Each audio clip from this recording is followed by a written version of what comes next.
herzlich willkommen bei Sims Gaming. Wir spielen heute mit Wildermyth und zwar mit Mods. Um ganz genau zu sein, spielen wir mit den 10.000 Faces of Wildermyth bei Paul Imposteur. Google das ruhig mal nach. Ihr findet das auf jeden Fall auf Steam, da habe ich es ja auch gefunden. Und dazu gibt es auch noch Faces of Fantasy. Das ist ziemlich selbsterklärend, das heißt, ihr habt natürlich bei Wildermyth Customization Optionen, die ich euch auch gleichzeitig zeige, und dieser Mod erweitert diese Customization Möglichkeiten und ich finde, das ist denen auch ganz gut gelungen. Ich habe mir gedacht, wir machen eine Kampagne mit 5 Kapiteln, damit es mal ein bisschen länger dauert und dass sich unsere Helden auch die Möglichkeit haben, sich weiterzuentwickeln. Ich habe uns als Gegner die Drawen ausgesucht, weil ich das zumindest in der freien Kampagne noch nicht hatte und das eigentlich ganz entspannte und angenehme Gegner sind. Denke ich zumindest. Naiv. Einfach. Guck mal, next. So, wir haben den Mod aktiviert. Dann schauen wir mal. Und ich habe natürlich, damit das wieder ein bisschen interessanter und spannender wird, nach dem Mario und Luigi Playthrough mir überlegt, dass wir weiterhin uns an Videospielcharaktere halten. Diesmal aus dem Zelda-Universum oder überhaupt generell aus dem Nintendo-Universum. Ich bin gespannt, was mir alles einfallen wird, was euch alles einfallen wird. Wir werden es sehen. Es wird auf jeden Fall wieder lustig, da bin ich mir sicher. Fangen wir an mit, das ist alles Herren hier, ne? Fangen wir an mit dem Krieger. Und zwar machen wir hier Link draus. Wir erlauben immer alle Romanzen. Wie könnten wir den Nachnamen Link? Link. Na, dann heißt einfach nur Link. Hat keinen Nachnamen. So. Können wir natürlich Link hier holen. Aber eigentlich heißt der Zelda schon, hat den Nachnamen Hyrule, wenn ich mich nicht irre. So, ein relativ spitzes Gesicht. Würde ich sagen. Sage ich jetzt einfach, mache jetzt einfach. Ah, das ist spitz genug. So, das wären hier die normalen Gesichter. Das heißt, wir sorgen gleich erstmal, dass wir die Haare ordentlich haben. Ich dachte so ein bisschen an das, damit wir das uns ganz gut angucken können. Ich würde tatsächlich das fast schon nehmen und ein bisschen heller vielleicht oder das und weniger Kontrast eventuell. Lassen wir das erstmal so. Gehen wir mal weiter im Gesicht. Erstmal die Augen. Zwar haben wir hier definitiv das Blau oder das Blau. Nehmen wir das Blau. Schauen wir mal mit dem Gesicht, was wir für Augen noch so nehmen können. Das wäre natürlich nicht schlecht. Sieht gar nicht so schlecht aus. Es sieht absolut fertig mit der Welt. Das ist zu krass. Auch zu krass. Auch zu krass. Und immer das. Sieht auch gut aus. Wobei Link hat schon recht. Das ist das, wenn Link böse guckt, dann ist das genau richtig. Schauen wir mal. It's me, Link. Das sieht auf jeden Fall sehr süß aus. Das ist auch nicht schlecht. Gehen wir mal einfach alle mal durch. Nein, nein, nein, nö, auch nein. Nein, nein. Wäre okay. Das sieht auf jeden Fall nett aus. Nee. Nein. Auch nicht. Jetzt lauter mit Lippenstift. Was auch nicht verkehrt wäre. Nee, das durchaus. Ich meine, ich gönne Link, feminin auszusehen. Aber ich fand den Mund am besten. Sieht so ein bisschen aus wie Cloud, gebe ich zu. Aber vielleicht können wir da noch was ändern. Auf jeden Fall erstmal Size. Link ist als Erwachsener, würde ich sagen, gar nicht so klein, aber auch nicht so groß. Also auf jeden Fall für einen Krieger recht schmächtig. Also ist jetzt nicht hier super breit, auch nicht super dünn. Dann irgendwo, irgendwie so vielleicht. Mach mal so dünn wie möglich, weil sonst in den Rüstungen sieht er sonst immer breit aus wie sonst was. Die Haare finde ich schon mal gar nicht so schlecht. Was ich vergessen habe, sind natürlich die Nase. Daran können wir es nicht festmachen. Oh Gott, ist das süß. Nein. Das könnte gut passen. Ich guck gleich mal, ob ich ein Bild von Link gerade mal im, wie heißt es, Google mir anschauen kann oder hier gerade was in der Nähe habe. Ah ja, perfekt. Ich habe hier mein Skizzenbuch und da habe ich ihn aufgezeichnet. Ah, er hat also im Wind Waker hat er so eine Dreiecksnase.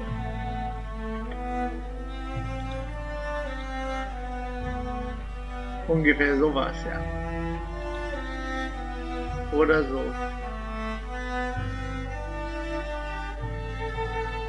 Warum nicht? Wieso nicht? Machen wir es einfach so. Ich glaube, im Notfall könnten wir es auch nochmal ändern, falls wir das Gefühl haben, es passt einfach nicht. Dann trägt er natürlich nur grün. Am besten wirklich so ein helles Grün. Hier ist auch grün. So, das heißt, Link haben wir schon mal hingekriegt. Bin ich auch zufrieden mit. Bei den Stats schauen wir nochmal. Oh, ich würde sagen, auf keinen Fall Coward, das machen wir ganz nach unten. Ich weiß auch immer nicht, wie stark das wirklich den Charakter verändert. Ein Hothead ist er auch nicht. Poet ohne Sprache wohl eher nicht.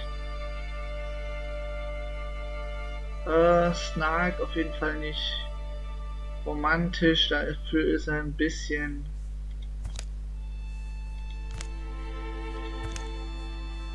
zu naiv. So, einsam ist er eigentlich auch nicht, kann man auch ganz runter tun.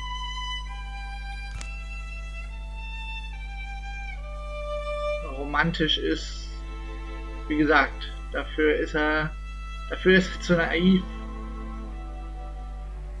Poet. Liest er gerne? Vielleicht.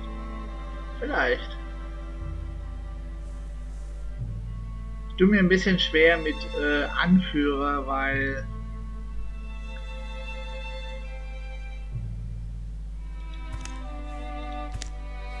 das ist er nicht unbedingt. Decisive Intellectual. Nee. Goofish Intellektuell. Lieber eher Bookish Goofball.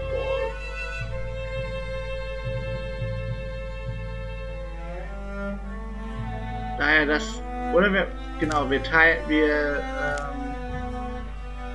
Tauschen es aus mit Healer, weil er ja die Welt heilt. Das klingt jetzt furchtbar, aber oh mein Gott, keiner hat mich daran erinnert. Keiner hat mich daran erinnert, dass wir... Was ist denn hier das Problem? Warum kann ich das denn nicht sehen? Einen Moment.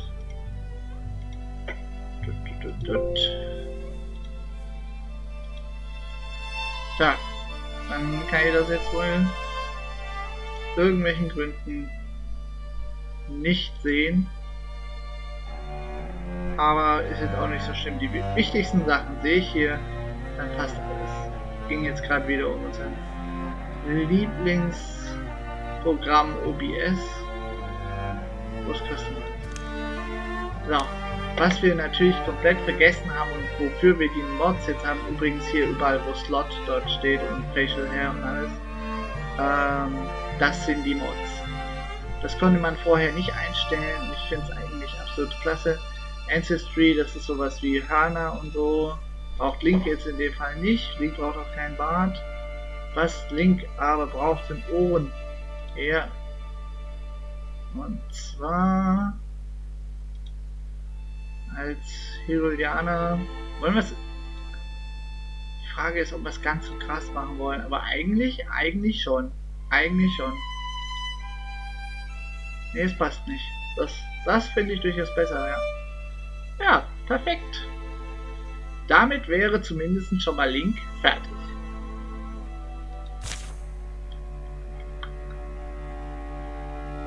Ich gucke nur noch mal, ob der Ton auch passt. So. Nächstes.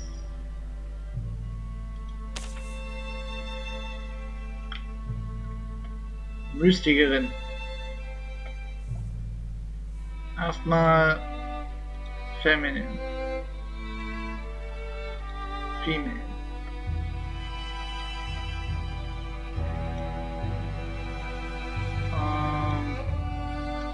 Alle. Und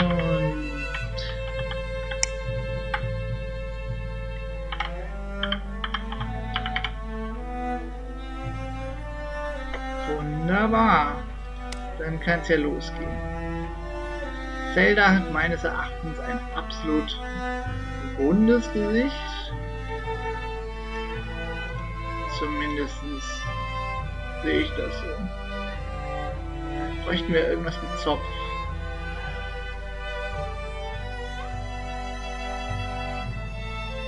Bin ich der Meinung. Oder zumindest lange offene Haare. Gucken mal, wie es aussieht mit der... Wenn wir wieder hier ungefähr diese Farbe hier nehmen.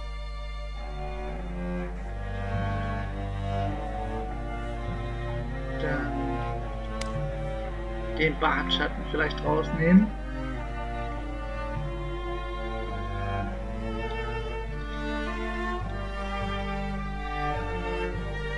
Gut, jetzt bin ich nur gespannt, ob man die Ohren noch sieht, weil sonst können wir diesen Haarstil leider nicht nehmen. Ja, sieht man. Perfekt. Aber gehen wir es mal kurz durch. Nein. Definitiv nicht. Das wäre okay.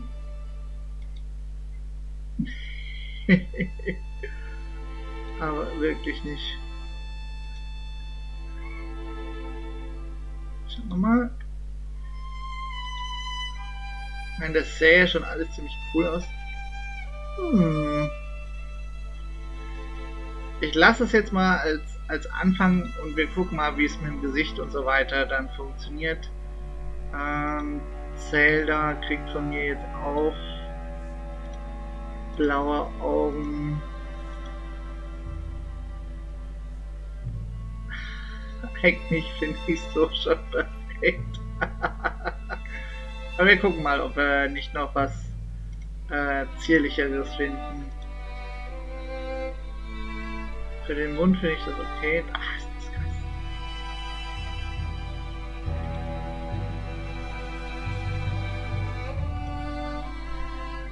Gut, dann gucken wir noch die Nase.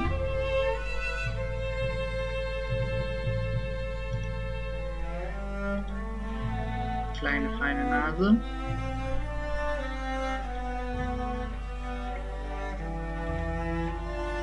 Nee. Das ist eigentlich ganz süß. Oder so kann ich es mir zumindest vorstellen. Nee.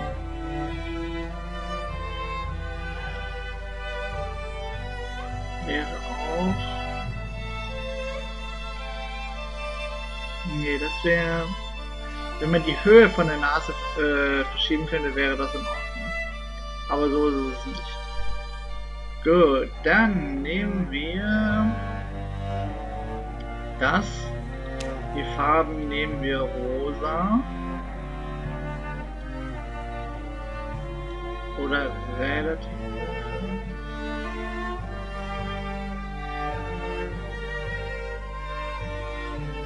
Ich nehme die alten Farben, also nicht aus Breath of the Wild, weil dann müsste ich alle blau machen. Was natürlich auch gehen würde, könnte ich mir jetzt kurz durch den Kopf gehen lassen. Aber ich finde, Link ist zumindest mit seiner grünen Rüstung besser zu erkennen. Und weil ich gleich noch eine weitere blonde Frau mache mit blauem Anzug, ist es vielleicht weniger. Ach komm, wir müssen Zelda nicht in den. Wir müssen nicht Zelda in den Kleid tun. Zelda hat sich in Breath of the Wild auf jeden Fall gezeigt, dass sie hellblau so gut wie möglich. Ungefähr so. Hat auf jeden Fall gezeigt, dass sie auch tough sein kann und tougher ist. Dann müssen wir sie nicht in die Prinzessin-Rolle stecken. Müssen wir nicht. Machen wir nicht. Gibt schon genug Vorurteile und alles und machen wir es nicht. Sie darf blau tragen, Link darf grün tragen und dann passt das. Los. That's. Gesicht passt alles, ne? Haare, Kopf, Nase, Mund, alles klar. Wenn jemand bookisch ist und ein Loner vielleicht, dann Zelda. Zelda halte ich zumindest seit Breath of the Wild auch nicht für wirklich romantisch. Was hier allerdings ist ein Lieder. Wieder nach oben. Ich wüsste jetzt nicht, ob sie ein Hothead ist, aber definitiv Snark. Greedy will ich jetzt auch nicht komplett runter tun.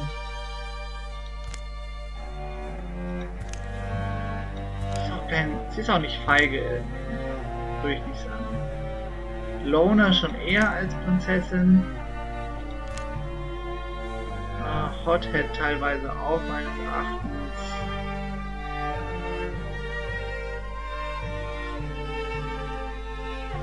Damit bin ich eigentlich zufrieden. So, sie ist Mystic, genau. Und Hunter. Nehmen wir ein ganz anderes Universum hier. Samus Aran. Auch Female, Feminine. Anyone? Fällt mir gerade eine Sache. Möchte ich hier. Ja, anyone. Passt.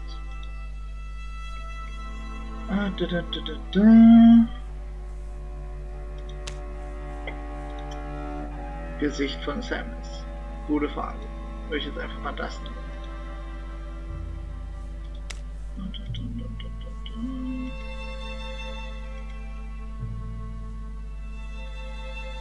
Unter der Rüstung ist sie natürlich ein bisschen hellhäutiger.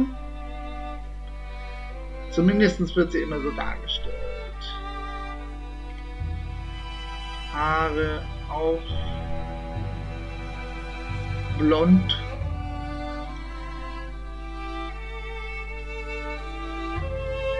Ich finde, bei Samus Aran ist die Helligkeit der Farbe deutlich krasser als bei anderen Charakteren.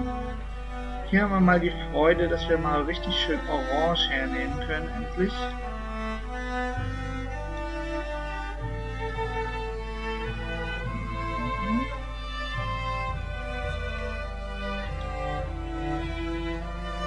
Das heißt, wir verwechseln dann die Damen dann doch nicht, sind doch nicht beide blau. Ich hätte auch den Zero Suit nehmen können von Samus, aber machen wir jetzt doch nicht. Weil ich denke, Orange habe ich, glaube ich, noch nie wirklich benutzt in dem Spiel. Da bin ich gespannt, was dann dabei rumkommt. Stil. Entweder nehmen wir... Wäre ja auch nicht schlecht. Entweder nehmen wir...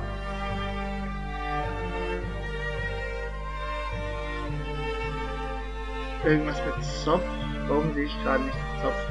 Das finde ich eigentlich persönlich gar nicht so schlecht. Das sieht auch nicht schlecht aus. Das passt nicht. Das passt schon eher. Ja. Brauchen wir irgendwas von den Mods? Nee. Definitiv nicht irgendwelche besonderen Ohren, Augenfarbe.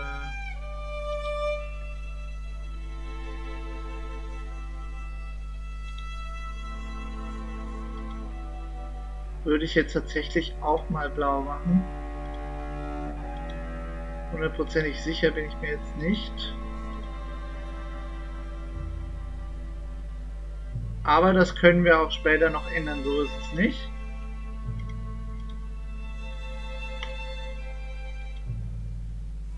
Samus muss jetzt meines Erachtens keinen Lippenstift tragen.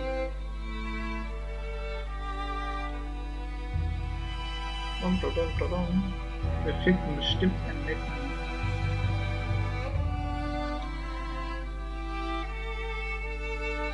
Das finde ich gut. Das finde ich gut. Falls ihr der Meinung seid, ihr würde das, was ihr sicherlich könnt, besser hinkriegen, als wir es jetzt hier gerade hinkriegen, macht das.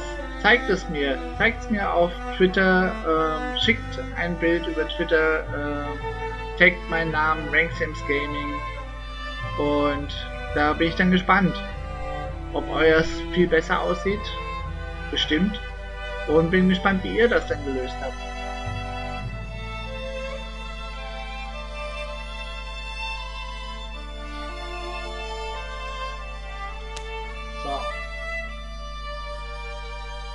Ich würde sagen, das passt eigentlich ganz gut. Meine Vorstellung ist, Sam ist durchaus eine recht große Frau.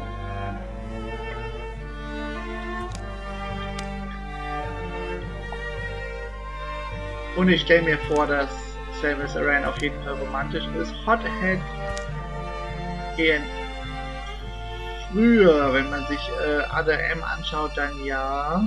Aber da war sie in der Phase, deswegen würde ich das weiter runtergehen. Bookish würde ich jetzt auch nicht sagen. Loner. Vielleicht Loner, weil sie ja durchaus immer recht alleine ist. Aloof Romantic. Ja, so nicht. Den Snark können wir noch oben tun.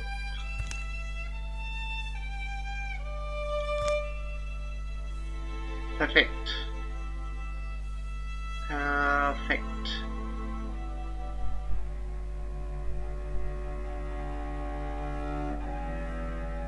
Das heißt, das dürfte passen jetzt. Geschichte schreibe ich nie dazu. Können wir irgendwann auch mal machen. Aber das heißt, sie ist die einzige, die nichts. Ach doch, die Augen hat sie von den Mods und die Gesichter-Sachen auch. Da fällt mir ein, die Nase, da können wir doch.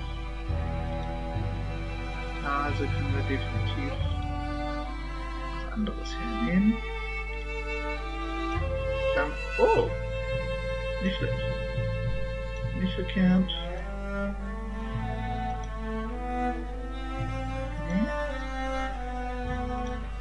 Diese Nase finde ich an sich ziemlich gut, aber mir sitzt sie zu tief. Ist doch eigentlich auch ganz süß.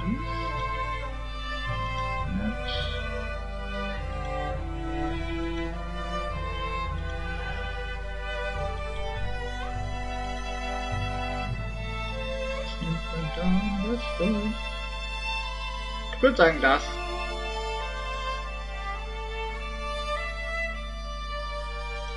Schauen wir mal, was wir alles haben. Wir haben einen Krieger, Link, wir haben eine Jägerin und wir haben eine Mystikerin.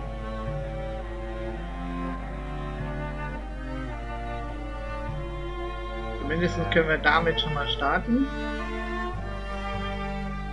und schauen, was wir draußen machen.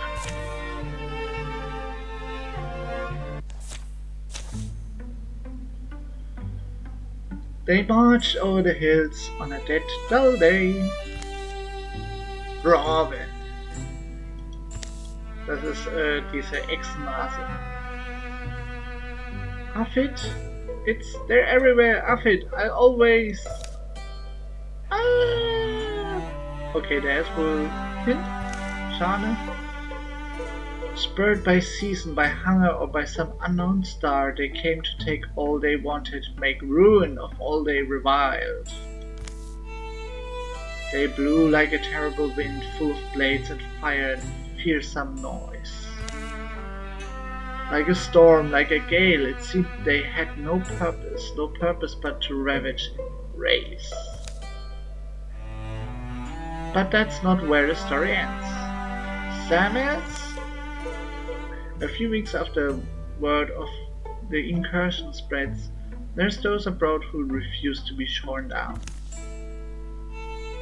Think about the kids who dared you to eat that beetle, Tick and Terran and Mudfoot.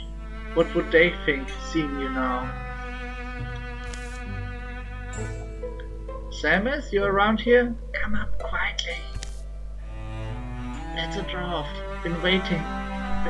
Been watching him and his friend for a while. This is how our myth begins, Link. This one looks fierce. Be careful with how close you get. Link, Samus. Oh, I'm getting shot at. Zelda? Oh. I guess this it? I guess this is it. Yes, it is. Oh, jetzt könnte ich von Anfang an schon die Romanze starten, aber ich würde es eigentlich lieber dem Zufall überlassen. Ah, ist das ärgerlich.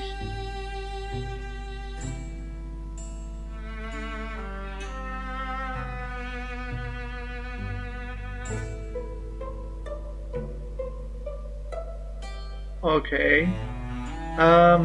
Wir machen Folgendes. Wir machen einfach erstmal auf Freundschaft, weil ich, wie gesagt, hätte es eigentlich lieber den Zufall überlassen, was passiert, weil das immer lustiger ist. Deswegen bleiben wir bei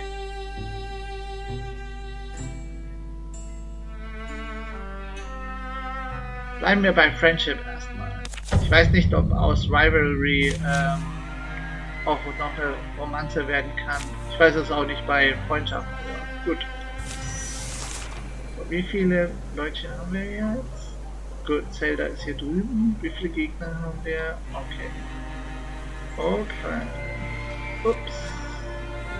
Was passiert, wenn man nicht aufpasst? Wir stehen auf jeden Fall schon mal nebeneinander. Zelda geht mal hier um die Ecke. Ich meine, auf der einen Seite, wenn sie ihn trifft, wird er sie auch treffen. Oh nein! Das ist natürlich jetzt tatsächlich problematisch. Also Link geht erstmal schon mal zu Zelda. Typen. Zelda. Ich jetzt wüsste, dass das trifft. Ich meine, bringt jetzt auch nichts. Wir können jetzt Zelda nicht in der direkt in der ersten Runde verrecken lassen.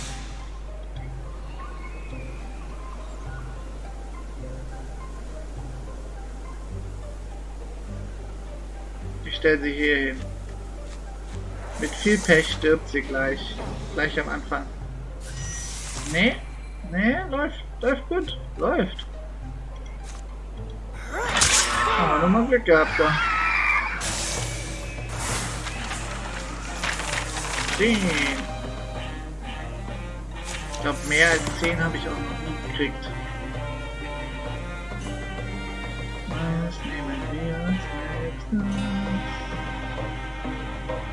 Ach, das ist neu hier, dass man die Fähigkeiten nochmal auswürfeln kann. Blood Rage. Passt nicht zu Link. Wolf. Goofball. Definitiv. Siehe The Legend of Zelda Twilight Princess. After a successful kill, Link's Alice gained +2 speed for this in the following turn. Crippling Strikes klingt mir für Samus ein bisschen, obwohl Samus ist auf jeden Fall kein Rogue. Ich glaube, Durchschuss ist besser. Aber es hilft natürlich auch, den Gegner zu verlangsamen.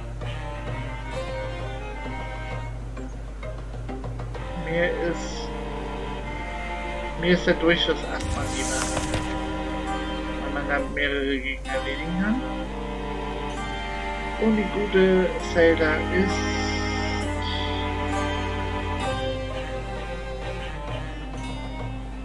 Naturalistin oder Humanistin? Da sie ja viel mit Technik romantiert, ist sie Humanistin. Natürlich kriegt Samus Aran die Schulterpolster. Denn wer sonst? Ich glaube, Link wird als Krieger sowieso eine hohe Blockfähigkeit haben. That's to that drawing. I think there's more. Let's check the camp. We really can help people if we want. Protect them. I think proving that is going to feel like an obligation. Yeah, feels to me. Like the opening of a grand story. A brief sifting through the drawing back reveals very little. We definitely did just do that, huh? Those aren't squirrels we swatted. I think we're left with a fairly obvious choice. We've proven we can fight them, proof compels action, and for us that should probably mean organizing, forming a company, studying, recruiting. This is what my life was meant to be. Someday, I swear, we'll be known wherever we go, welcomed, fed and roofed. One small victory points them down a lifelong harrowing road. The dwarven who whirled across these lands like side winds will find flurry met with flurry, blade with blade. Winter will give way to spring and willful weather change its temper. Brotherhood of the Frog, Band of the Warden Willow, Fiona's Sword.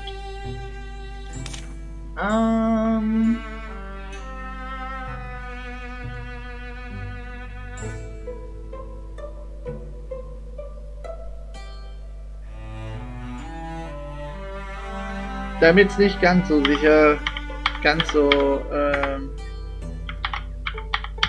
offensichtlich wird, nennen wir sie die Tendo Nins. Können sie auch die Blondies nennen, nachdem sie alle blond sind, aber es werden noch neue dazukommen und dann passt es nicht. Tendo Nins.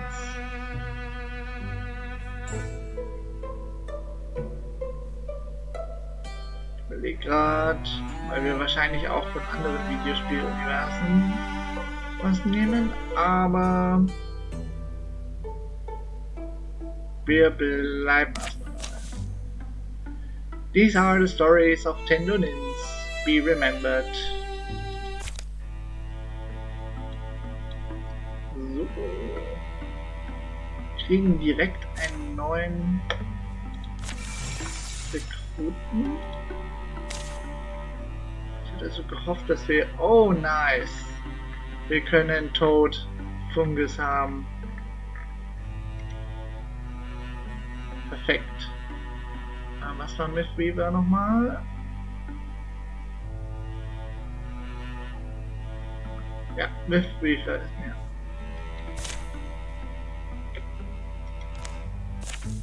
am interessantesten. I should warn you, most people think they know how they break to battle, but really they have no idea. Oh, I think I've got a pretty good idea.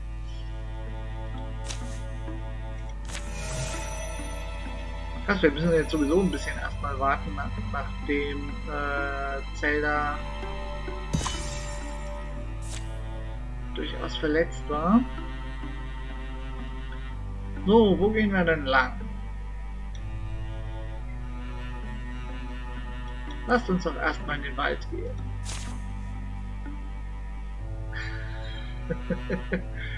So schön zu sehen, dass Toad, weil Toad der Kleinste ist, wirklich hier so eine Lücke entsteht. Wupp.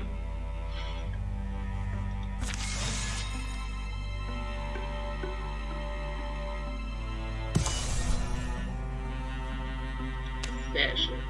Taken Finger. Da sind wir gleich mal bei den Dwarf angelangt. Outside of Taken Finger, a breeze rolls through the treetops.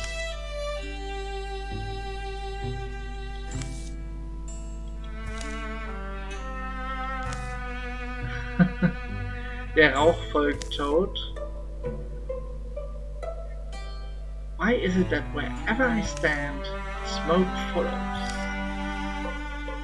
Law of the wilderness, the campfire always picks a chosen one. Let's hope the wind keeps up. Anything to mask our approaches will come.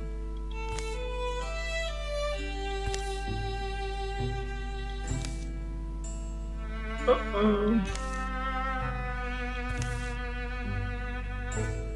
They're what? Spying on us now? After it, hurry!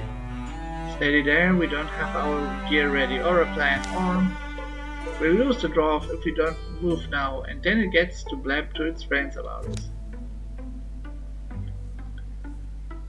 Wir werden uns natürlich vorbereiten, weil ich die Geschichte kenne und weiß, dass wir in einen Hinterhalt geraten, wenn wir es nicht tun.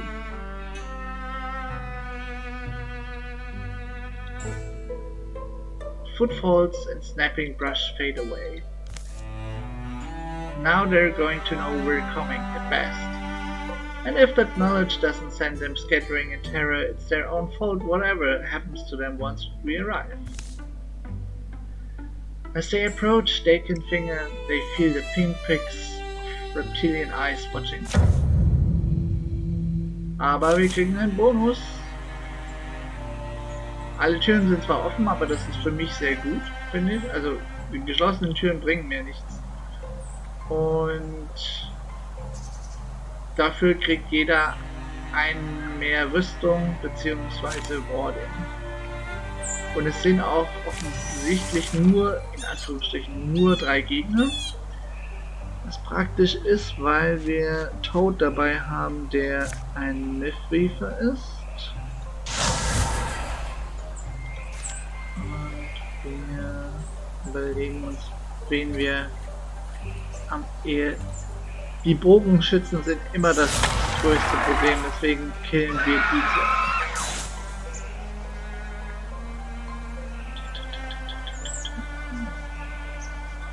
Kommt Zelda an irgendwas Sinnvolles ran, wenn ich sie hier hinstelle, dann ja. Aber bevor wir das tun, Link kommt nicht wirklich weit.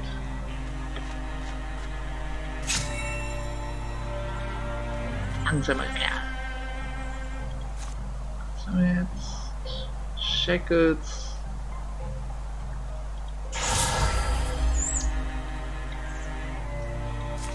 Nutzen wir das.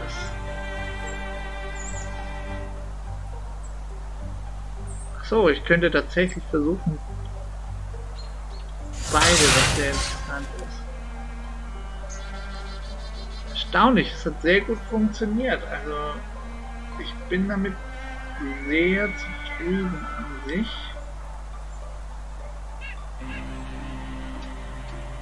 Durchschuss, ja, aber der Winkel passt absolut nicht. Wobei ich könnte es von hier versuchen. Ja, gar nicht so schlecht. Durchaus geklappt. Der eine wird jetzt schießen.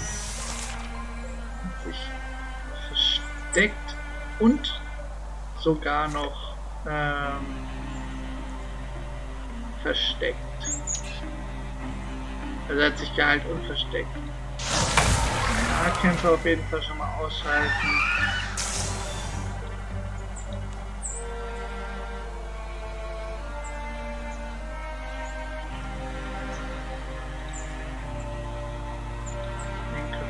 Der Seite und killt ihn sogar. Hätte ich jetzt nicht gedacht. Ich dachte durch das Covering, also durch das Verstecken, dass er dadurch... Oh, was passiert hier? Zwischen Samus und Zelda entsteht eine Rivalität.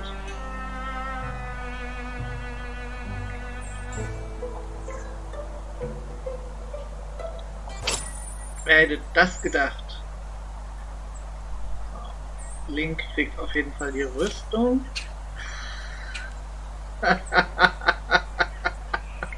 Link sieht echt aus wie so ein oller Barbar. Oh, wahrscheinlich Barbaras. Herrlich. Es ist zu hoffen, dass er irgendwann noch was Schöneres kriegt als das, was er jetzt trägt.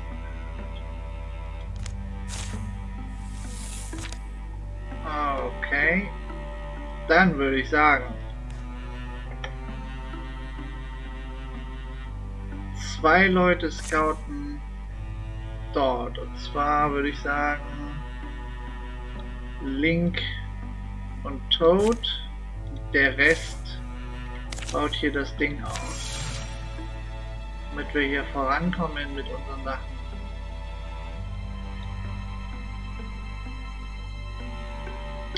Link und Toad Fungesang. Wie viel Rivalität gibt's hier?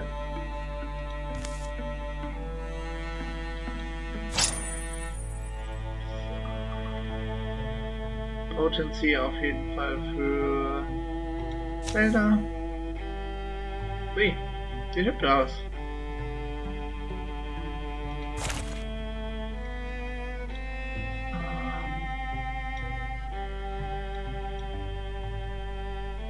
Das wäre durchaus eine Gefahr, sie hier zu schicken und dann ist plötzlich hier so Zeug. Wollen wir natürlich nicht. Schicken wir die mit dazu.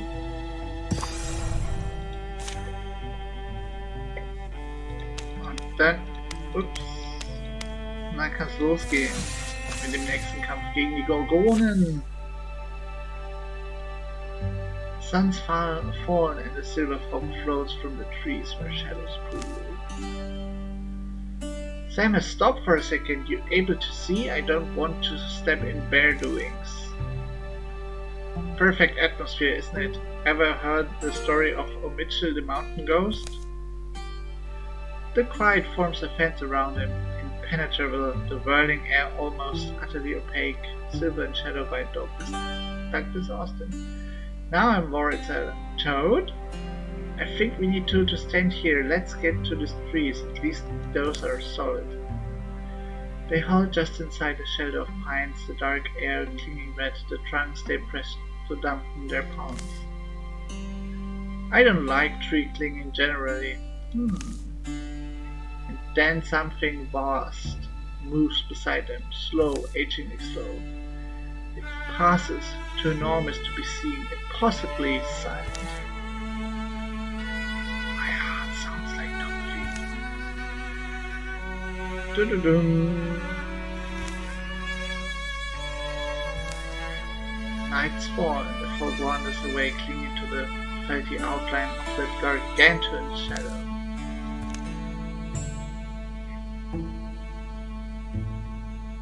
I'd rather us take a look now. Trails go cold quick in the dark. Come on, Link, we won't go too far. Still within shouting range. Tja, mal schauen, ob das funktioniert. Lead on, then. Hope you don't mind if I stay ready. The night, emptied of silence, fills again with noises, crickets and old skulking ferrets. Approximating where the giant had passed, they search. There are no footprints. Or are there? Pools of green light are spaced along between the unbroken pine trunks, perhaps a distance to match the thing's huge strides. Even as they watch, the light pools rapidly shrink into the ground, drying, sinking, perhaps just fading like starlight. Samus runs to stoop over one of these and scrapes the earth away with the strong lip of her bow. Careful. She plucks a glowing seed from the ground as it tries to burrow deeper. It slips her grasp, but then floats, settling in the air. Rustle, rustle. Fear bores over somewhere. Snatching the seed, Samus secures it in her pocket. This is shouting distance, right? It's certainly worth a try. Zelda! Toad! Their friends find them, but so do their enemies. Oh no! Wir kriegen keinen Nebeneinander-Stehen Bonus. Insofern ist es egal, wo wir die Leutchen hinschicken. Link schicken wir einfach als Boten des Friedens nach vorne. Wo sind die Burschen? Aus Gewohnheit stelle ich trotzdem Zelda daneben. Und Samus hier hin. Toad stellt sich auch hier hin. Dann wenn wir mit dem Baum hier interagieren, sehen wir immer noch keinen. Na gut, warten wir. Lassen wir sie zu uns kommen. Ich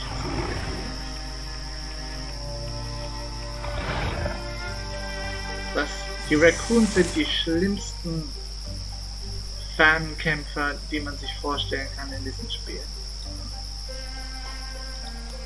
Link kommt nicht nah genug ran, deswegen kommt das mal hier hin, in der Hoffnung, dass nur eine von den beiden treffen kann. Wie weit müsste ich gehen, um irgendwas davon zu kriegen? Okay.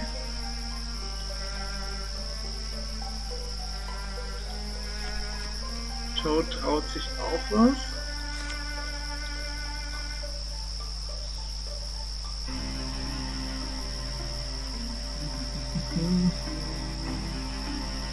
Ja, Splinter Blast bringt eigentlich nicht so viel und der Stone Disc ist auch nicht, deswegen nehme ich mal lieber das und ziehe den Burschen hier. Viel Glück erstmal hier rüber, ja, sehr gut.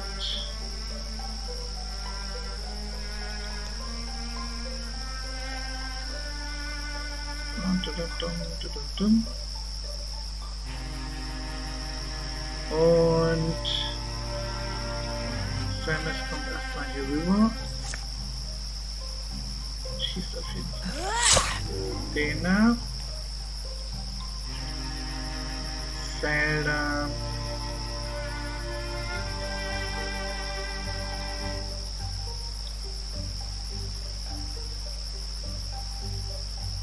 Zelda stellt sich auch hier hin. Ich meine, wir riskieren dadurch zwar den Nahangriff von diesem Red-Ding da, aber das ist definitiv nicht so gefährlich wie die anderen zwei. Ausgezeichnet. Faszinierend, dass er versucht hat, Samus zu erwischen, aber keinen der anderen, die ja näher gewesen wären und eventuell genauso gefährdet gewesen wären. Ring of Power!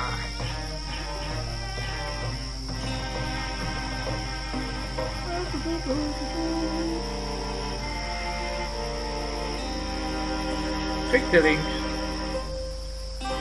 als alter Looter. Once again, the night air belongs to the songs of ordinary creatures. Everyone still there? I hate the night battle. Keep knocking it free. Samus and Link recount what they saw, a colossus striding silently through the silver frog. The others never saw more than the great banks of mist separating. They make a future search for sign of the giant passing, but are forced to camp precious hours from sunrise, having found nothing. Later, you're an enigma, little seed. Samus plants it on a sun-blessed hillside in a bed of soft earth. Who knows what will sprout? New calamities. Good.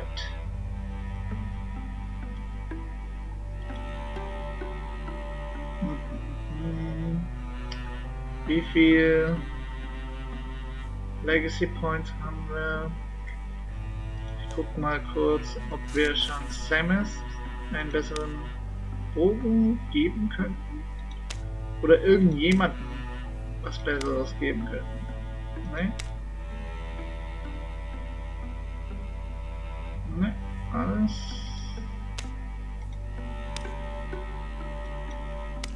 Soweit ganz normal.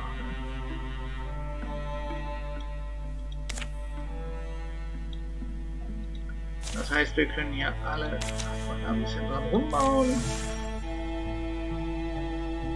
Samus and Ran and Toad Fungus have fallen in love.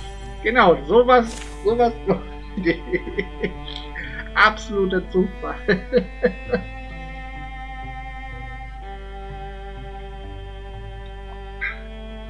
Ein wahrlich interessantes Paar. Jemand aus einem mehr oder weniger zauberhaften mittelalterlichen Königreich und eine aus dem futuristischen Weltall. Tja, Gegensätze ziehen sich an.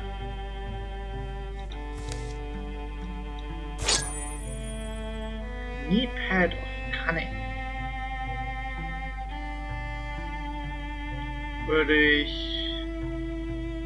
tatsächlich Samus Aran in dem Fall geben. Einfach weil dadurch auch ihre Genauigkeit steigt. Und gerade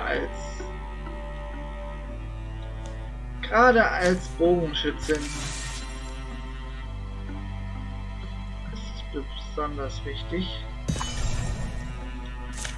Kontrollieren. Weg mit dem Gebüsch. Ich möchte eigentlich noch nicht wirklich. Aber ich jetzt doch mal meine Legacy Points benutzt.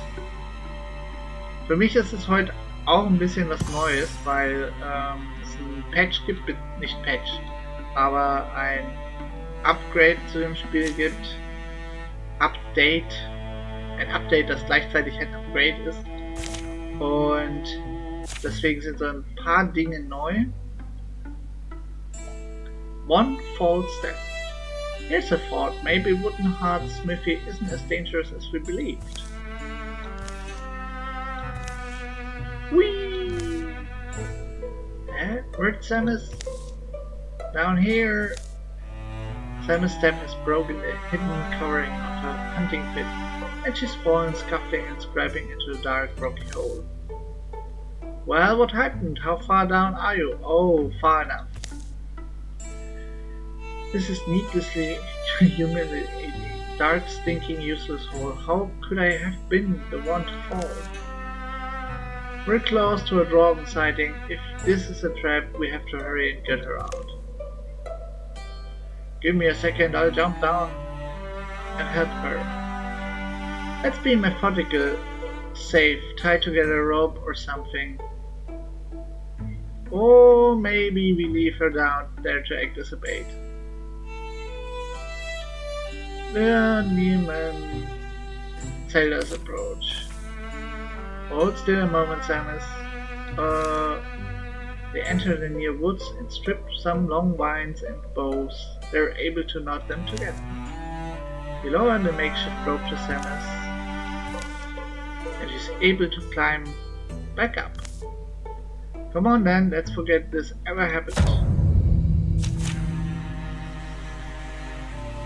Nice, hat irgendwelche Vorteile davon gekriegt? Nicht wirklich. Aber da läuft ein kleines Elementarwesen rum. Das wollen wir natürlich haben.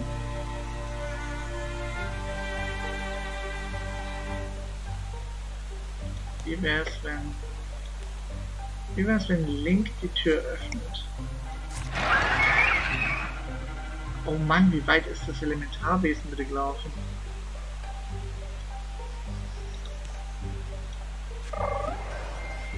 Ah, da ist es. Naja, wir müssen ja jetzt nicht unser gesamtes Leben riskieren. Glaube ich nur 3 Stück, aber trotzdem.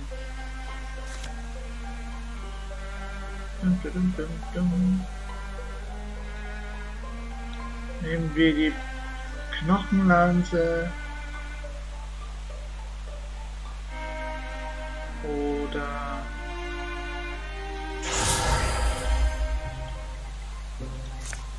nehmen wir die Knochenlanze und wir killen natürlich den ersten Bogenschützen, wenn möglich.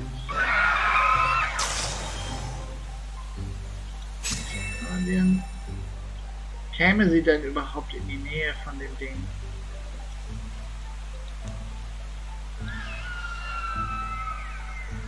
Ah, sie müsste ja wirklich nur hier hin, ne? Und das würde reichen. Dann wäre sie nah genug dran. Ich glaube, ich habe tatsächlich auch noch keinen Grasbogen. Deswegen nehmen wir den direkt. Hat ja auch Vorteile. Grants to temporary health to the hero.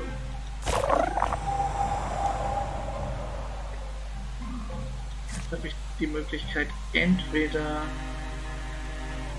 Ja, wir gehen mal in den Tagmodus. Einfach um sicher zu sein. Was? Ach so, sie kommt nicht weiter ran, ne? Das war natürlich nicht so gut. Stecken wir uns dahinter. Der Schuss ging daneben. Krass, der kann zweimal angreifen. Ah ne, kann er nicht. Hat nur zweimal angegriffen, weil Link im Guardian-Modus war. Oh, jetzt können wir alle ein bisschen besser laufen. Sehr gut. Kill it!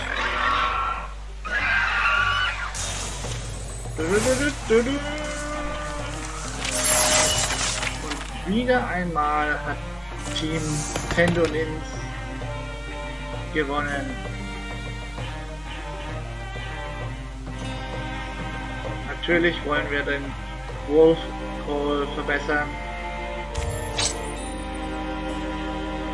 Mehr Leben.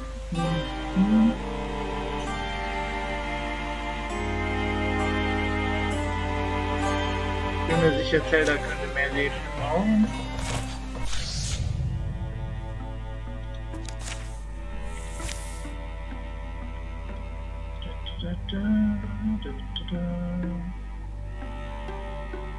Meine Strategie wäre erstmal all die ganzen Dornengeschichten zu erledigen.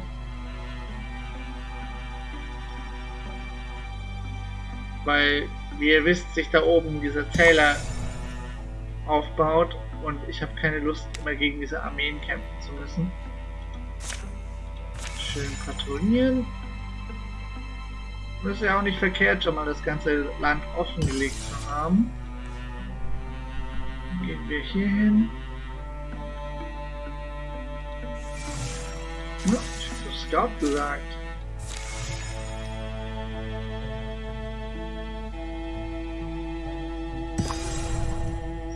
So, und noch einmal patrouillieren und dann haben wir, stoppen wir diesen Wahnsinn hier oben erstmal.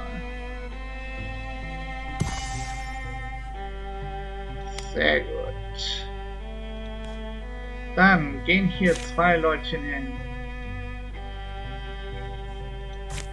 Und hier gehen die anderen 2 Leutchen hin. Dann haben wir jetzt zumindest die kleine Map hier schon mal komplett aufgedeckt. The Wolf Prize. Under the setting sun, a strange stone outcropping captures the eye. You think something's up there? You never know what you'll find until you... Ah, okay. Hier hätte ich die Möglichkeit, mich in einen Wolf zu verwandeln. Das können wir einfach mal überspringen. Ich habe schon genug Wölfe, um ehrlich zu sein. Und das hat nur Vorteile für Leute, die auch Krieger sind. Für Fernwaffen ist es immer nicht so sinnvoll und gerade auch für Zauberer auch absolut nicht. Deswegen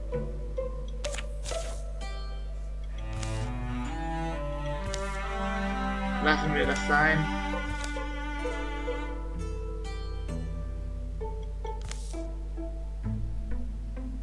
Nice, Link hat 3 Charisma bekommen, weil er sie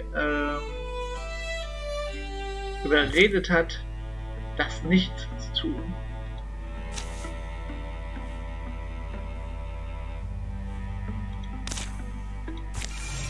Sehr schön. So, jetzt nutzen wir gut die Zeit. Wie ihr seht hier, die Zahl geht nicht mehr nach oben, weil wir alle Dornen beseitigt haben. Was will ich denn nicht haben? Das Vieh will ich nicht haben. Das Teil will ich auch nicht unbedingt haben. Die anderen sind okay. Schauen wir mal, was wir bei Wunderbare bekommen. Ui, eine Gelegenheit hat sich gegeben. Sehr schön. Für wen denn? Für Samus.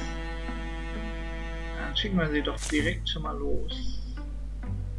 A song for the someday gone. How long has it been? Sire, sure, I have that, but how long since I've really felt inspired? Samus, did I hear right? Oh, did you? I was talking to myself mostly. But you're leaving, right? I was going to take some time for, you know. I don't know what it is really. I could help you figure it out, I guess. Oh, I wasn't really... Yeah, I'll grab my things. You have any idea where we're off to? I'm chasing inspiration. We're going anywhere, we'll find it. In that case, isn't the bar a good place to start? No, it's beyond the horizon, that's what I do. Nehmen wir Toad am besten noch mit.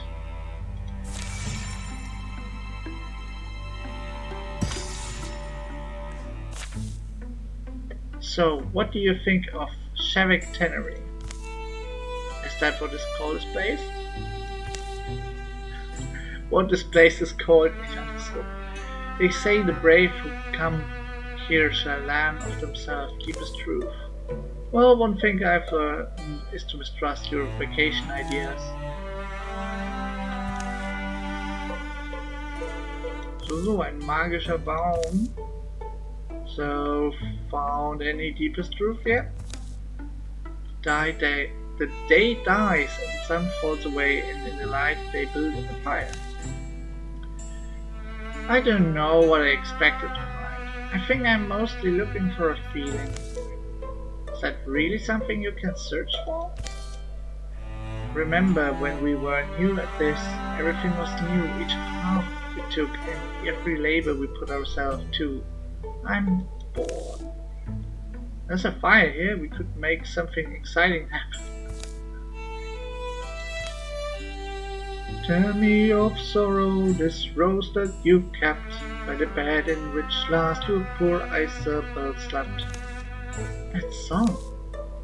She woke full of laughter and brightly she gazed, the curve of her mouth in a kiss she upraised.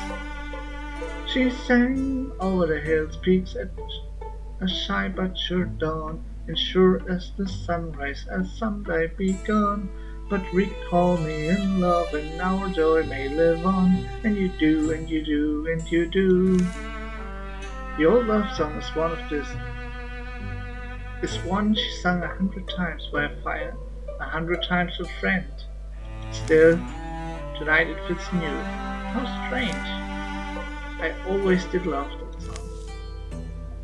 Me too. Whenever you sang it, I felt a little sad but a little bit lighter also.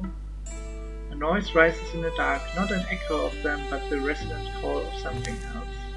Did our voice wake the neighbors? Well, there's been some run-ins out here, stick by the fire, maybe it's nothing. I don't like waiting to get ambushed, let's look around. 55%ige Chance, damit was Cooles passiert. Circle around until they hear noise in their camp and return to find it looted. Then their foe closes in around them. Oh. Oh. So da ist es in der Tat schief gegangen, der Wurf. Dum, dum, dum, dum. Hallo Mr. Stump. Yo, versuch doch mich anzugreifen. Versuch's doch. Schuss.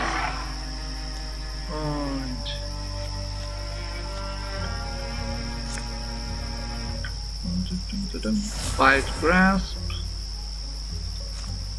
100% aus 5, sehr gut. Das hat sich doch gelohnt. So, Link, erledige den Job. Ein Job weniger, sehr schön.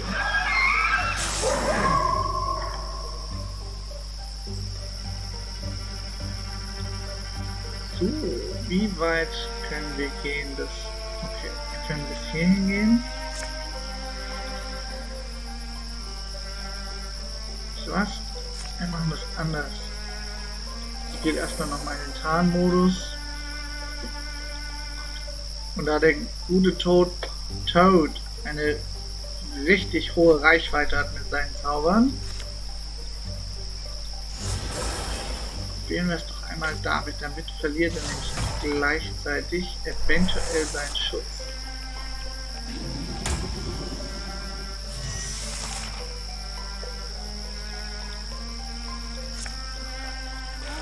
Bam! Lovers Vengeance. Ich wusste doch, warum ich Toad mitnehme. Wenn eine Geliebte getroffen wird oder eine geliebte Person getroffen wird, dann hat derjenige, der andere Partner höhere Chancen auf Criticals und höheren Schaden. Das Ding wollen wir auf jeden Fall nicht haben.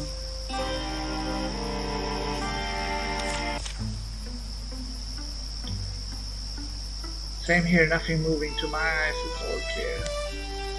Well, that was sudden. I didn't think your singing was that bad. You know, I'm glad we came out here. But let's be on the road at dawn. Yeah? When you sang and when I sang with you, I started thinking that really the most powerful, most original things They're all they grow with you. Like good friends and songs to remember. In the morning they will simply start home.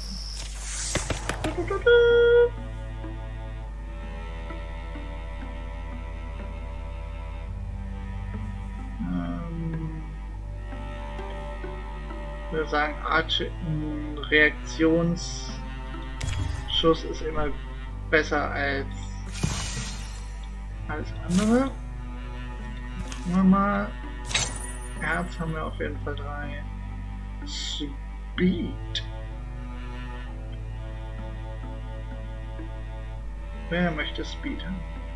Link ist extrem langsam als Krieger, deswegen müssen wir ein bisschen dafür sorgen, dass wir das ausgleichen mit der Kleidung.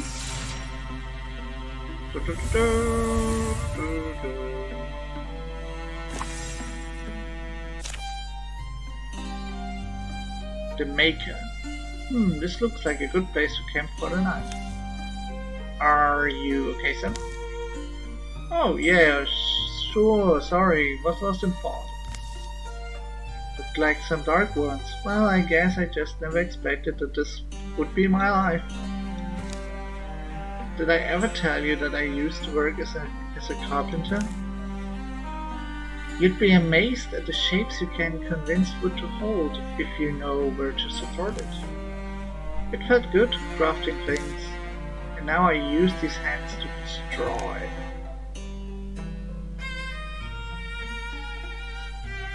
I didn't think this is where I'd end up either. Actually, I have an idea for those skills. You two are still awake? Oh well. But behold, is that a diorama of the attack site? Sure is. What there is this to scale? Should be. Now see, the layout here lends itself perfectly to the Souls of Trap design. Geil, sie hat ein Diorama von der Umgebung gemacht. Das ist doch mal inspirierend. Samus ist voller Überraschung. Ich hätte nicht gedacht, dass sie neben ihrer Tätigkeit als Kopfgeldjägerin auch noch eine Schreinerin ist. You're not wrong, it's pretty clever.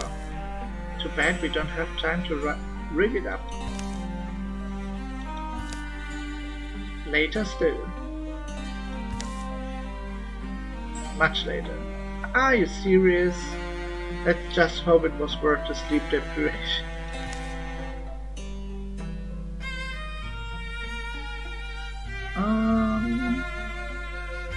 Samus gained temporary defense penalty und Link genauso, -10 Dodge, -10 Block. Samus gained rampaging boulders.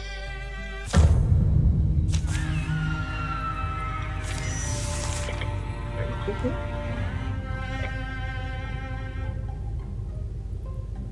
Once only trigger you prepared trap, sending boulders rampaging across the battlefield.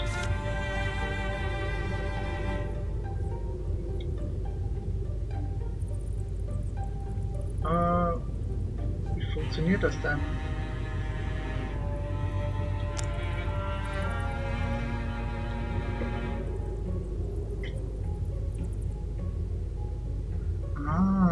Ich verstehe. Ich verstehe. Zack. Und in die Richtung.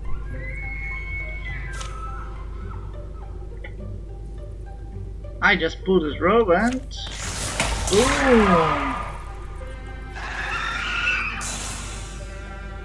Das hat sich in der Tat gelohnt, muss ich sagen.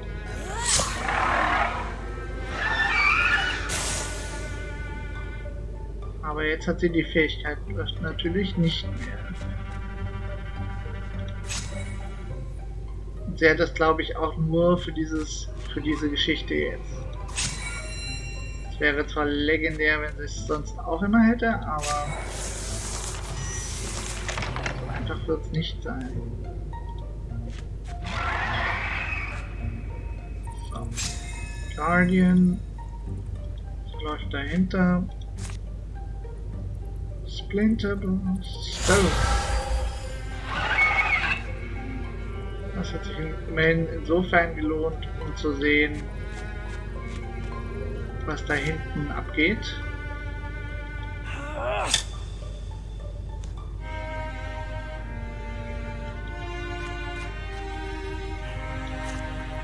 Wir werden es schon irgendwie schaffen. Irgendwie werden wir schon überleben. Und wenn nicht, dann ist es so. Gut, das alte Monster hat natürlich hier ordentlich zugesetzt. Interessant. Gut, Zelda ist auf jeden Fall vorbereitet und kann gleich Feuerangriffe machen. Das ist schon mal gar nicht so verkehrt. Ich befürchte nur, dass hier im Hintergrund noch irgendwelche Überraschungen sind, die uns nicht gefallen werden.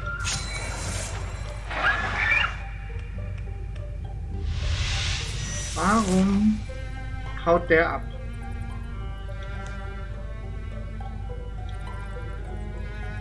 Wieso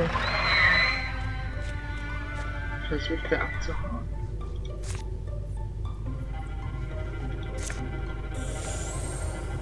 Das finde ich ehrlich gesagt ein bisschen gruselig.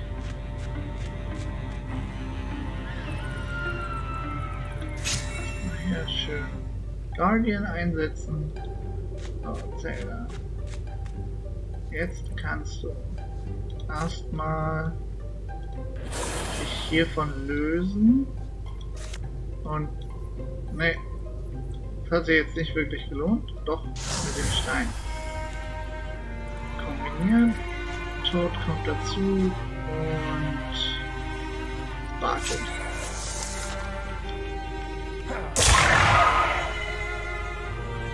Oh oh.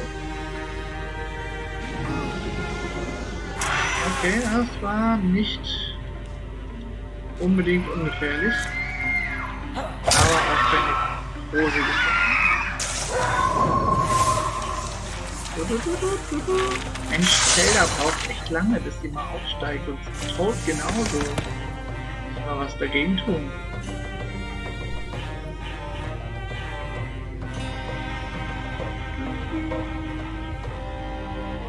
Wir werden auf jeden Fall den Durchschuss verbessern.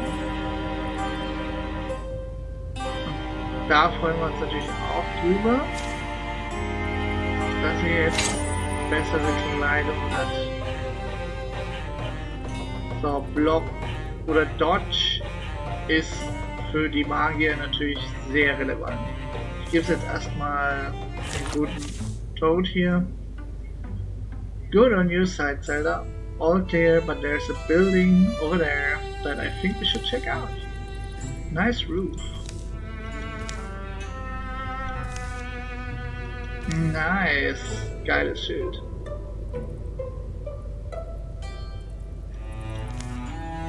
Look at the shield. Seriously, you never heard of the Dragon's Paw Company? This is the shield of Ilum Lob Sur-in-Law. Didn't happen much, did it? So, grants bonus damage. Und wer trägt immer ein Schild mit sich rum? Richtig, Link trägt immer ein Schild mit sich rum. Ich sehe auch gerade, dass Link immer noch kein Schwert hat. Das kann nicht angehen. Craft. Dupti dupti dupti. Hm? Ah ja. Was für Möglichkeiten hat er denn? Ganz normales Schwert. Greatsword, dafür braucht er aber beide Hände, glaube ich. Two-handed, ja.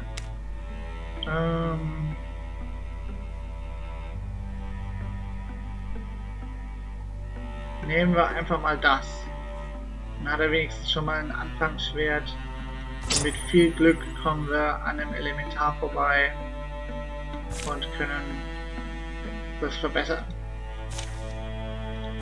Wenn die Kollegen hier dafür sorgen, dass das hier ausgebaut wird oder sehr gut gelootet wird.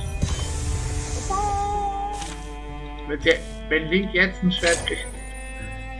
Dodge. Wir sagten ja, die Zauberer kriegen das. Sieht auch sehr königlich aus, muss ich sagen, diese Schulterplatten von Zelda.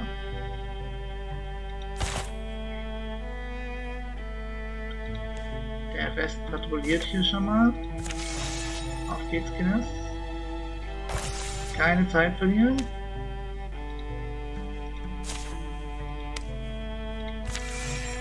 Wie viele Jahre haben wir denn jetzt hier schon verbracht? 4 Jahre. Nicht schlecht. So, für dieses Kapitel ist das jetzt der finale Kampf. Wie viele Gegner werden es sein? Oh je, also ein Dorf haben sie jetzt hier ganz böse mitgespielt.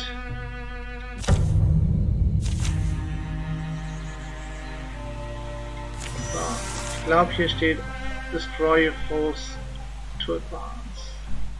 Ja, kill all enemies. Ups.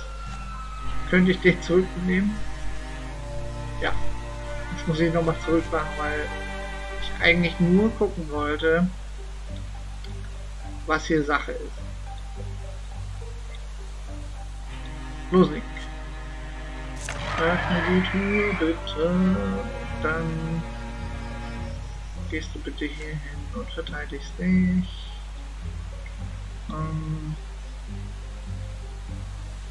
Zelda geht erstmal hier hin.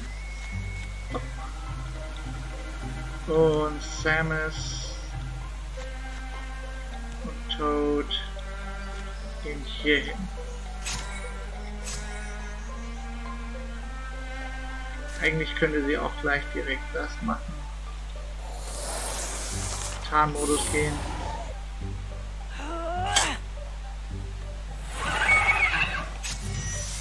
Okay, das sieht nicht gut aus. Einen Moment. Ordentlich hinsetzen. So. Link greift auf jeden Fall seitlich an, damit wir den Flankierer kriegen, den wir aber gar nicht brauchen, wie es aussieht.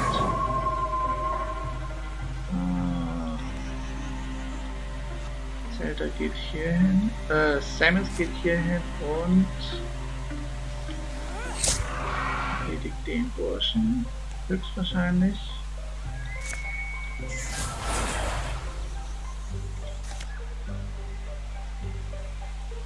Oh, das ist natürlich jetzt nicht ganz so okay.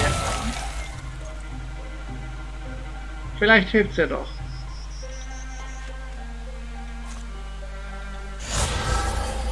Das war eigentlich ihre Verteidigung hier, aber naja, komm sowieso nicht dahin. Okay. Schauen wir mal, wie es weitergeht. Der Gore-Lord greift uns an. Bam!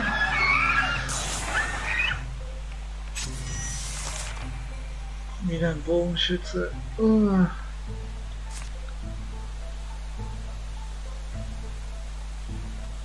Ja, wir sorgen erstmal dafür, dass wir den Gore-Lord erledigen. Alles andere ist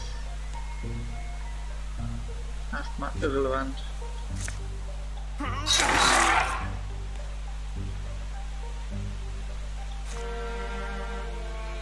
Überlegen, wie wir es am sinnvollsten tun.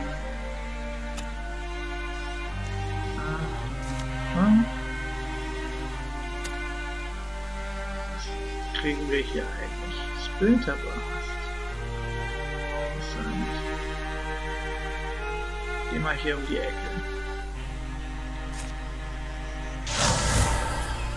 Ich hoffe.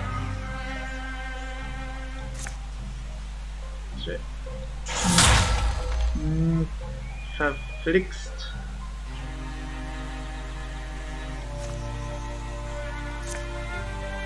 Der Schuss könnte schon funktionieren. Gut, jetzt habe ich viel riskiert. Aber möglicherweise wird sich das Risiko auszahlen.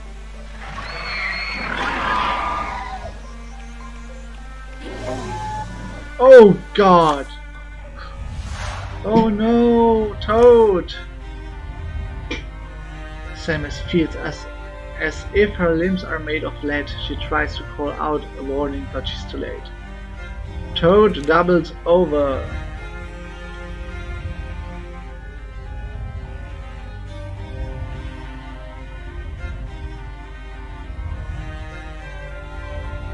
Please, I simply can't go on if you leave me here. Okay. Toad kriegt über die weitere Kampagne -1 Health und -1 Speed. Und hat dann wahrscheinlich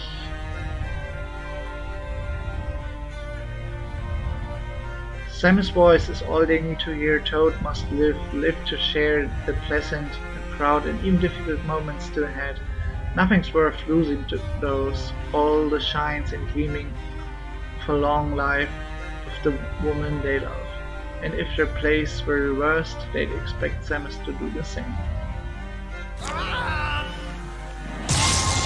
Uh-oh.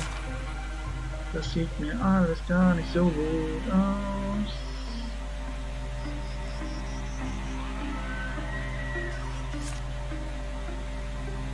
Ach du Schande.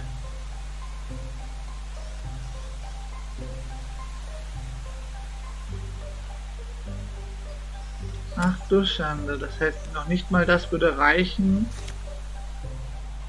um den Mistkerl zu erledigen.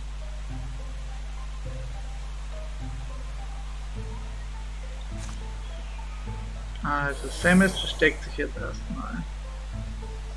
Zelda kommt hier mit rein, um Link zu unterstützen. Link geht hier hin.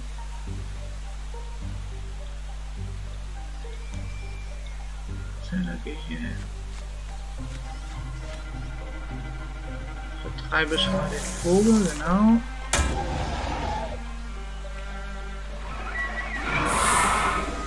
Was? Warum konnte Link nicht mehr angreifen? Damn it.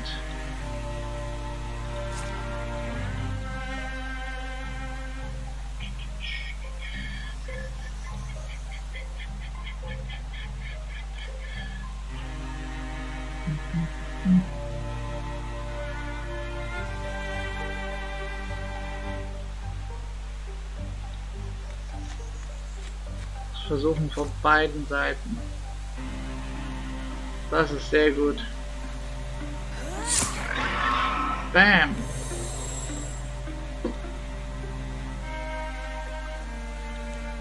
So. Zelda geht mal hier hin. Der Hoffnung. Die allergrößten Hoffnung, dass wir... Ja. Perfekt. Jetzt haben wir die größten Probleme erledigt.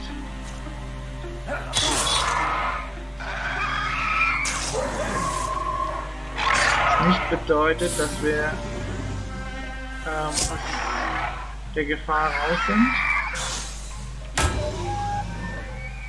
Aber ups, ja, warum nicht? Auf den Kopf mit dem Stab.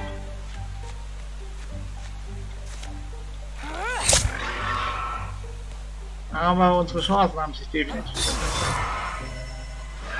Ich denke, das dürften alle gewesen sein, ja.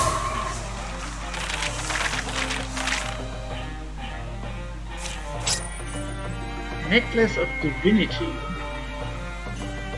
Guck, der arme Toad. Armes Kerlchen. With the death of their leader, the wrecked ranks of Dwarven scatter. Idea that Dwarven would run from me. Funny turns the world takes. We're not who we were when we started out, are we? They camped by the well near the edge of the burned and broken village. And from that winter into spring and years on, a well-earned peace will reign.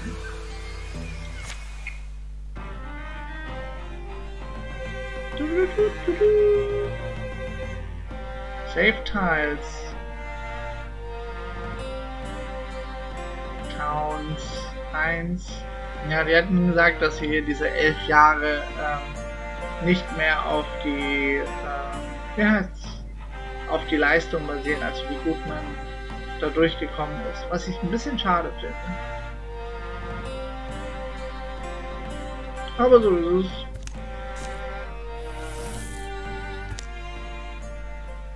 Jetzt kommen wir wieder zu einem der interessanten Bereiche, nämlich zu sehen, wie sich die Charaktere während der Jahre des Friedens entwickeln. During the years of peace. Samus tended her mystic seed until one day it sprouted. Well, maybe sprouted wasn't the right word. It burst up in a shower of dirt, producing small foam noises. Do ladies fawn over sparkling-eyed pine cones? Well, I'm sure they love you. Its growth would be incredibly slow, but perhaps endless. Ist das nicht das Niedlichste, was ihr gerade gesehen habt? So süß. Und es wird jetzt das Haustier von Samus Aran. Link spent a month tracking a golden stag. As he finally raised his weapon for the kill, the stag looked him straight in the eyes and laughed. Link smiled back and lowered his arm. Zelda added a new addition onto her house. There was just something about having a dedicated research room that boosted productivity. Sometimes I worried that once times were peaceful we wouldn't have anything left to talk about. We could always go zip about Zelda. Oh, sind die süß. Was? Die haben keine Hochzeit gehabt? Sehr interessant. The Lion Form. Battle Sky Splash. Gristle Breaker. Link attacks nearby foes. Ja. Mein Gott, sieht das Schwert cool aus. So. Das heißt, Link ist auf jeden Fall schon mal gut vorbereitet. Haben wir denn hier jetzt irgendwie noch Kleidung, die wir verbessern könnten?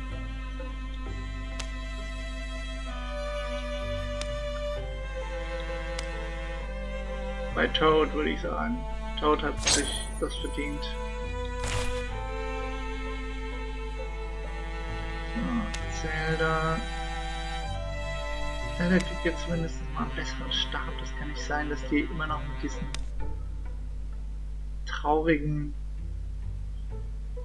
Ding durch die Gegend läuft.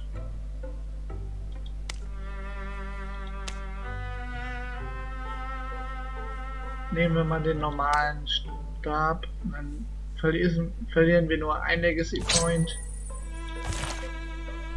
So, der Rest ergibt sich in den Missionen.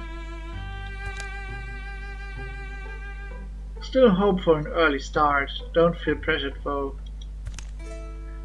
10th roll, breakfast is done, eat and we can go.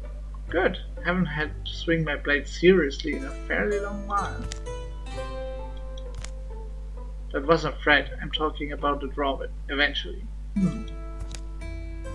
Things have turned predictably back towards conflict. The Dwarven problem was hoped to be but never believed to be fully solved. I'm just anxious is all. What none expect hot there was that the earth itself would become involved. Wait, Link, feel it? Earth shakes have been increasingly common, now almost once a day since fall, upsetting things as small as sand piles. Large as mountaintops, rickety rouses fold in many towns and territories. You two are okay? The company will follow the force of the tremors to their suspected center, likely to destroy whatever is causing them. The shadow deepens. The shadow deepens. Na dann. gucken wir mal. Also hier drüben können wir schon mal rekrutieren. Das machen wir gleich als erstes. Wobei wir hier auch direkt schon mal 2 Leute hinschicken können. 2 Leute hier zum Rekrutieren.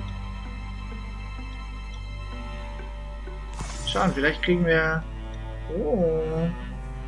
Toad has come into possession of a powerful artifact. Mit dem können wir gleich nachgehen. Pick from Legacy. Komm schon, Mario, Mario. Nein! Kein Mario. Gut, dann müssen wir uns kurz überlegen, wen wir bauen wollen aus dem Videospieluniversum. Am besten noch aus dem Nintendo-Universum.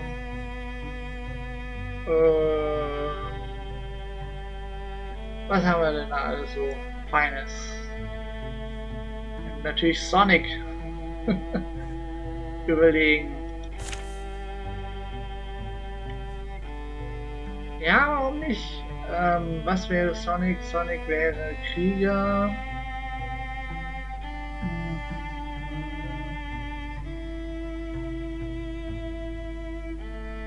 Sonic wäre ein Krieger. Was könnten wir denn noch machen? Sonic. Kratos fällt mir ein, aber bin ich jetzt auch nicht so überzeugt. Ich kann natürlich Cloud machen. Gucken.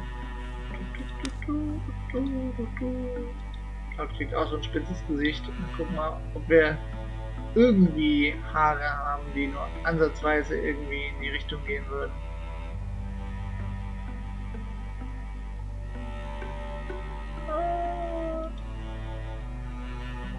Wunderbar.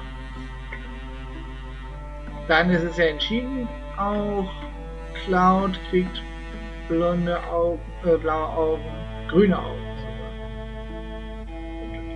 Gesicht. Erstmal hier Name and Details.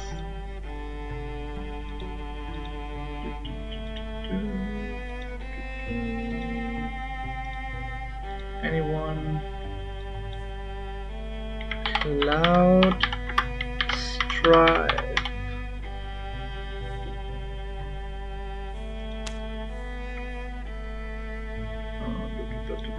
Hörner braucht er nicht.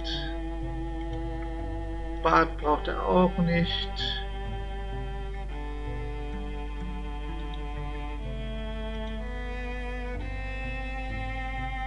So. Ne, grün hatten wir gesagt. Ist das grün? Das ist grün. Augen, Mund, Nase. Kriegt eine ganz kleine Nase. So. Mund.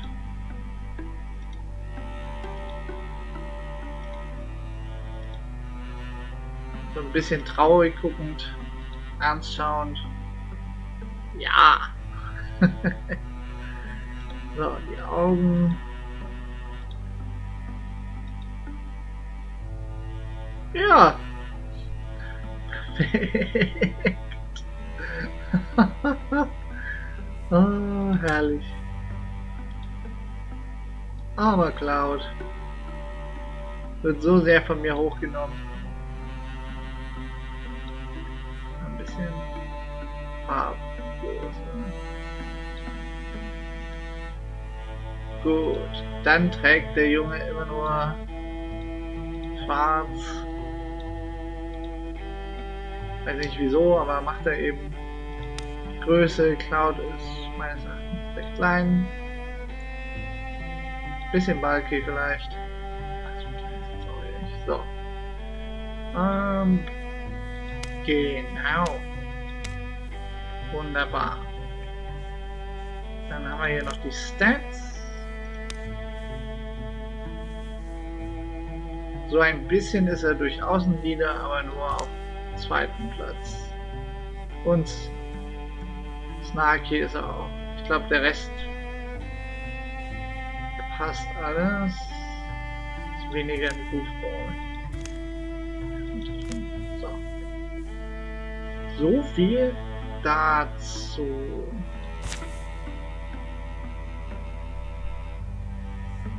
Ja. Ich denke, das passt. Kennt man jetzt nicht auf den ersten Moment, aber ist ja auch gar nicht so. Obwohl, doch. Tendo Nins has reached Grimgrove. I've been waiting my whole life for this opportunity. Well, we haven't been around for that long, but if you want, I could sign you, huh? Listen, what if I told you what my father was a renowned coward? Not because he was any good with cattle, but because he bet a bull god in combat and won him good fortune. And then Grandpa. Legend is he threatened a flood so severely that it turned on its tail before it reached Grimgrove. Which is why the town continues to be known for its unmatched magical artifact museum. I think I've heard that story. The point is, my blood is the blood of exceptional people. It beats behind my eyes such that I can barely sleep these days. And so I've been searching for a chance, any chance to prove I belong to this lineage. Das macht absolut Sinn. Seht euch diese Augenringe an. Und schaut euch an, wie traurig er ist, dass er in diese großen Fußstapfen treten muss. Let me join you. Fair warning, you're probably gonna spill some of that precious silver blood, but if you're on board, then we are too. Und Cloud wird natürlich ein Krieger. Oh.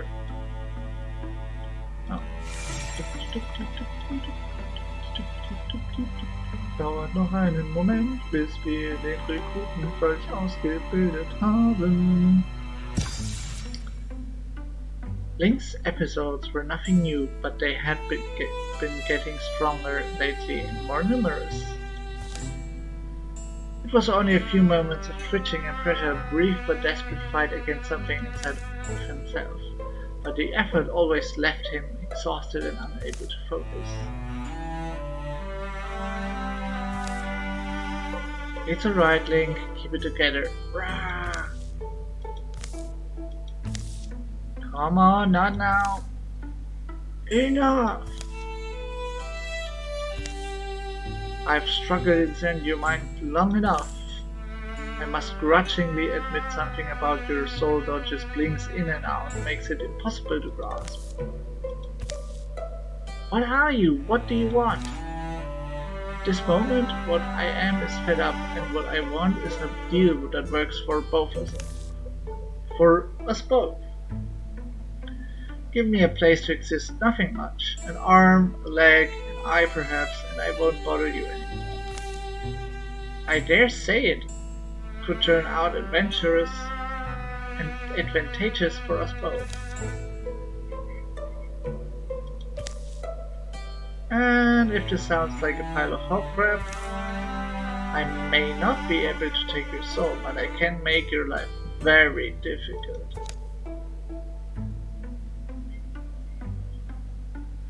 Well, when you put it that way, the entertainment of the idea for just a second was enough. Force like billowing storm clouds unfolded, and suddenly his gaze felt weightier, powerful, shared, feelings jarring. Okay, this isn't so bad. My head feels a lot clearer, at least. Oh crap, how am I going to explain this to the others? I hope Samus will understand. Dann müssen wir direkt doch mal gucken, was mit dem guten Link hier passiert ist. Wo ist er? Hier.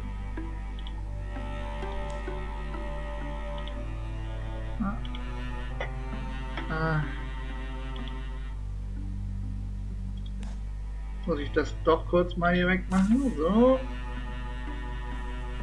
Shadow. Something that had been sleeping inside you is now waking up. Shadow leg. Link's left leg is somewhat demonic. Shadowed. Two souls peer out from Link's eyes now. Ah, na immerhin bin ich schneller geworden. So, Toad hat noch gleich ein Abenteuer im Petto.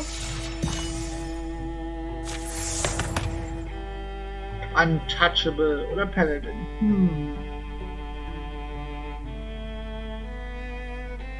Untouchable. So, Toad, deine Opportunity bitte. To Humble Ants by Douglas Austin. Oh, wandering stranger, come hide from the moon.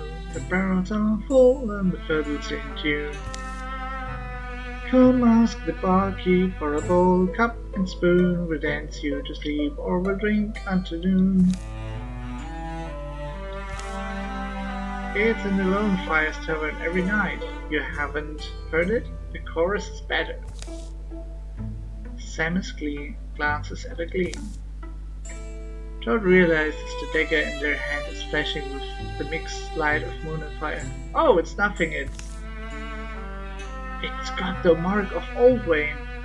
Before they clutch it away, their partner has already gotten a good look. It's too late to deny it. The vision of the blade once beheld can never be forgotten. Samus! The rippling edge is oddly arresting. The Old Wayne family's grim crest glares graven into the hills. I didn't mean to let you see it, but what I intend seems to weigh little in its gravity. A friend from before left it to me. It's a relic they hunted since we were young and knew what it was to desire things. It killed them. Toad. According to legend, this weapon, the Oath of Old Wayne, was made by the last persecuted Old Wayne mystic.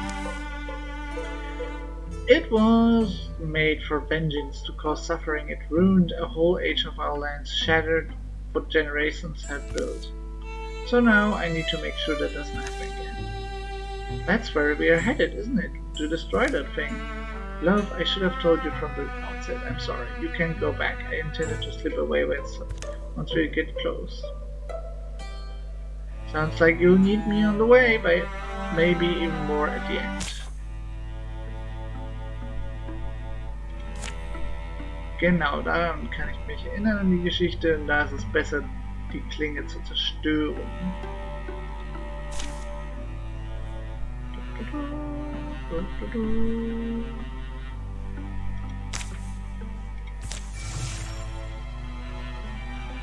Oh je, bald wird wahrscheinlich wieder eine Armee auftauchen, das können wir aber bestimmt noch verhindern.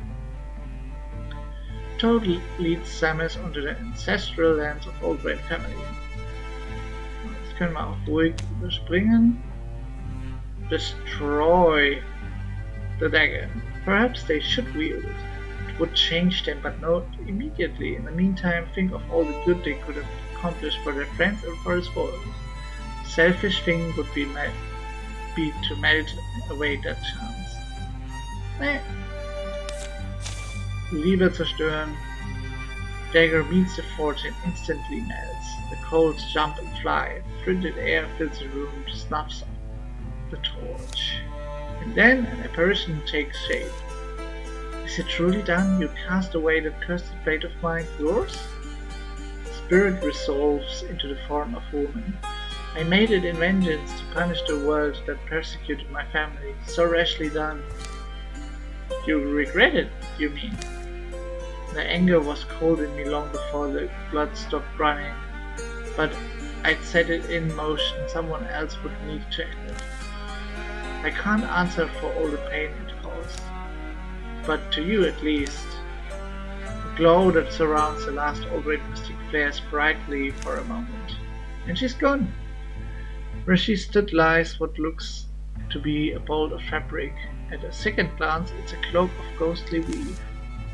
Toad bends and picks it up. You sure you want to touch that? Just got through destroying an evil artifact, didn't we? This feels different. A bestial bellow echoes down the stairwell. Tja, nie hat man seine Ruhe, ne? Oh, nice. Atonement of Old Brain. Warding +1. Bonus Damage. Das Ding ist geil. Nice. Dann wird der gute Toad das mal ausrüsten. Ja, ein Masch-Ochs, den haben wir schnell erledigt. Mir war nicht klar, dass Cloud auch kein Schwert hat. Aber das ist immer so. Cloud kriegt natürlich sein Doppelschwert. Ohne Zweifel. Kill it.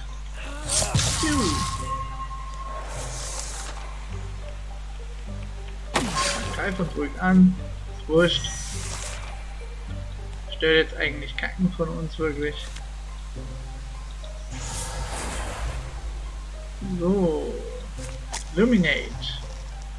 Und Feuer.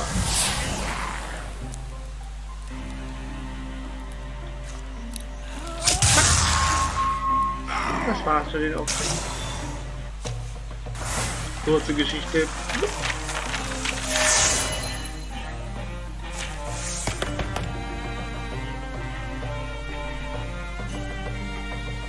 Lightning Learning. As a swift action, destroy a book or statue to grant ally or self free potency that decays over 3 turns. Das klingt doch wirklich gut. Vor allem, weil es die ganzen anderen Fähigkeiten von Toad verbessert. Boah, das würde ich tatsächlich Cloud geben, damit er gegenüber Zaubern nicht absolut drauf geht. They leave the old rain estate behind to sink into the obliterating muck of time. Toad? I'm fine, just feeling sorry for all the suffering that gets buried in the stories we tell, and the ones we don't. It will be a while before they feel like talking again, but not so long. Under the moon's orchard light, they'll dance, sing and kiss, filled with the glow of life. Oh, so romantisch. Was? Toad kriegt nochmal ein Auf Level?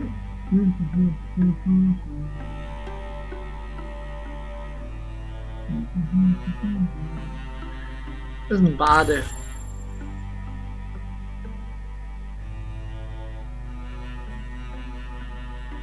Ich mache ihn einfach zu einem Bade.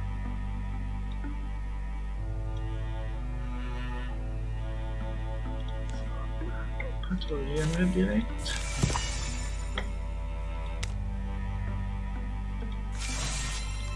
Einen Moment, dann können wir hier auch direkt scouten, eigentlich mit den 2. Dann sparen wir uns wieder Zeit. Gerade bei Wildermyth will man ja irgendwann durchkommen. Oh Gott! Das war natürlich klar.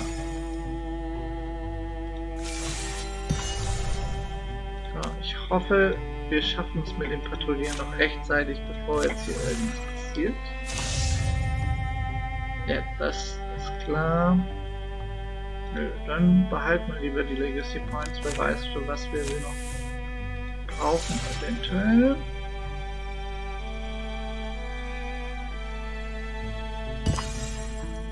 Okay, wir können auf keinen Fall mehr die Incursion aufhalten. Dann können wir auch gleich hier das Zeug hier angreifen und überlegen, wo wir als nächstes Verteidigungsposten aufbauen.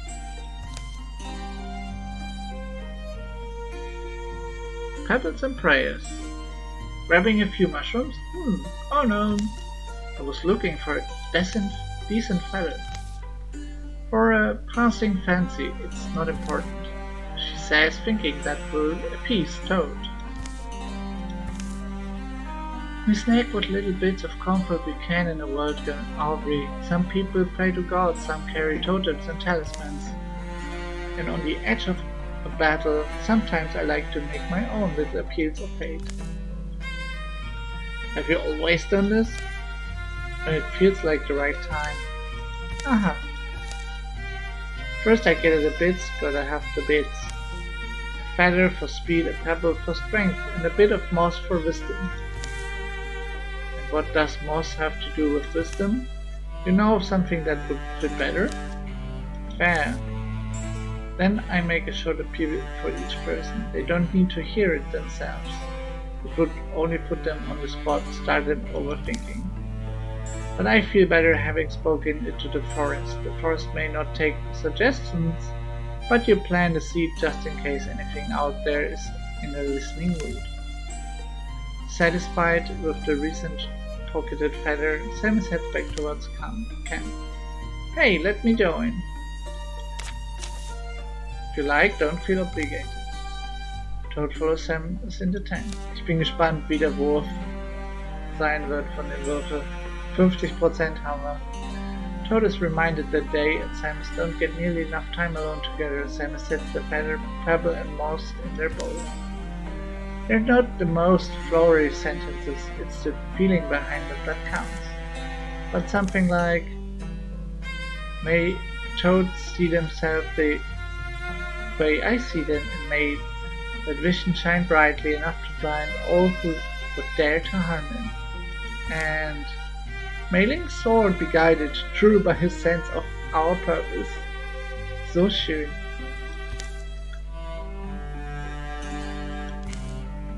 Oh, it's my turn. Okay. Cloud? We haven't done him. I know, it's just, you know, sometimes when you're put on the spot your words, it doesn't have to be anything groundbreaking. I'm sorry, I thought I'd have something to say. It's alright. She meant that sincerely too, which was the worst part. Samus went through the wishes for the rest of the party, but Toad didn't hear much.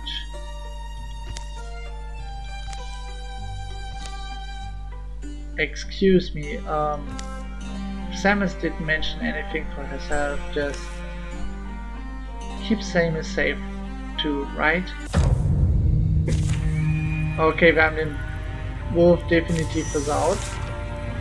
Macht auch nix. Wir haben jetzt keine so großen negative Effekte dadurch. So. Link wie ein wahrer Held greift von hinten an.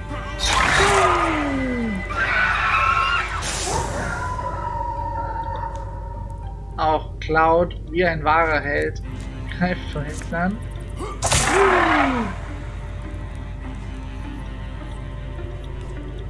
So, Zelda geht nach vorne, kloppt ihn auf den Kopf. Und dann haben wir die ersten Gegner schon erledigt. So, wie weit vor wollen wir uns denn trauen? Sagen wir bis hier vorne, dann sehen wir nämlich, was uns erwartet. Und dann gehen wir in den Tarnmodus. Cloud geht hier in diese Kiste.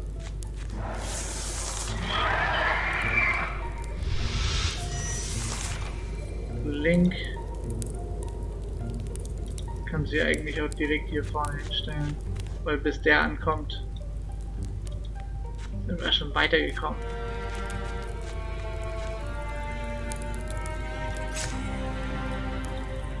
Dasselbe gilt für Cloud.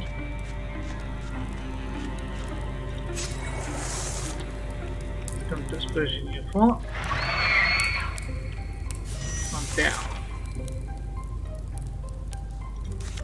Natürlich werden wir versuchen, mit den Flammen das Böse zu läutern.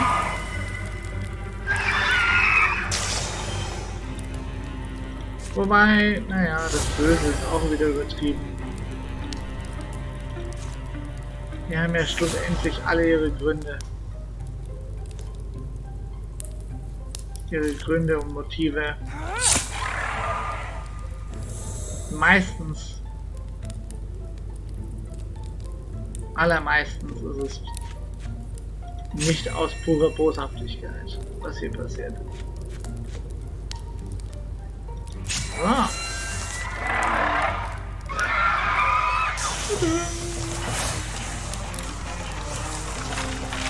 Das haben wir doch mal ganz gut ausgepackt. Zelda ist jetzt endlich stärker geworden.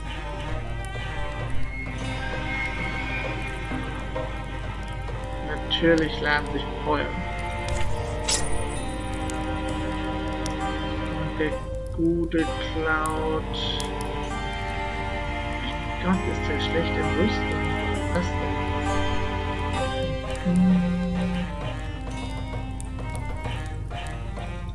Da es so schön golden ist und Zelda nun mal eine Prinzessin ist, kriegt sie das goldene Zeug. Night's fallen before the last draw flies still. It's a short but weary trek to camp Tendo Nins. Only a little further now, everybody. You're running it. You're ruining it. Can't a girl stargaze in peace? While the others divvy up last night's leftovers, Samus heads straight to bed. Sleeping now. Maybe I'll meet Toad in my dreams. Her body drops the day's toils felt in every ligament, until at last troubles smelled like honey flakes. Welcome! A feast for me and Toad? Perhaps they would like these too, or Zelda's not here to spectate. Speaking of Zelda, looks like she's still guarding the tent. Of course, even with the drawing dead, she can't give it a rest.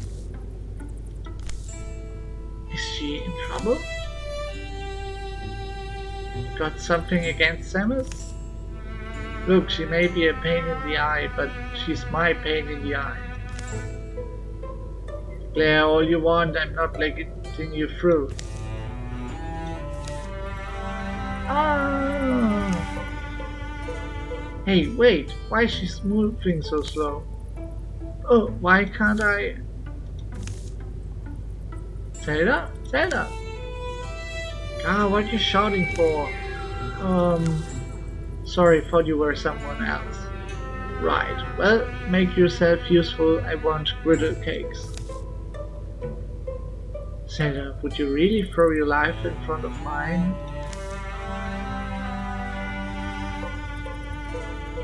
Alles, was sie bekommt, ist 0,5 Speed. Was nicht schlecht ist für einen Bogenschützen, aber... Ich finde es sehr interessant, dass es trotzdem noch Geschichten gibt, die ich noch nicht kenne. Und ich habe schon etliche Kampagnen hier gespielt. Sammeln wir hier mal ein. Der gute Cloud braucht die Rüstung. Oh, biting the ghost goodbye. Link is acting strange. Okay, können wir als nächstes machen.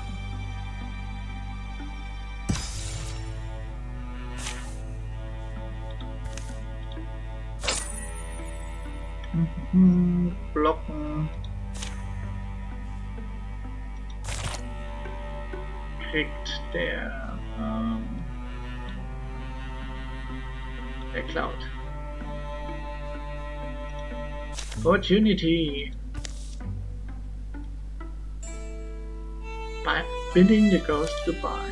Link? Thought I'd find you out here. Everything alright? Link? You're acting different, you know. I've been telling the others it's only stress, but... Zelda. Yeah, Link? Help me! Help you with what? Nothing. Are we not big friends? I would surely tell you if something were wrong. Nothing's wrong. Zelda heard the dark hum beneath Link's voice. Things slid into place.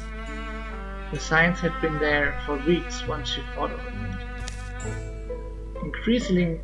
Increasingly, Link's habitual laughter and off-color quips had been replaced with untimely spans of silence. Sharp, hard, chewing silence. Oh nein, Link, was ist mit dir los? There was little doubt left in her mind. Shall we go? Yes, I suppose we shall.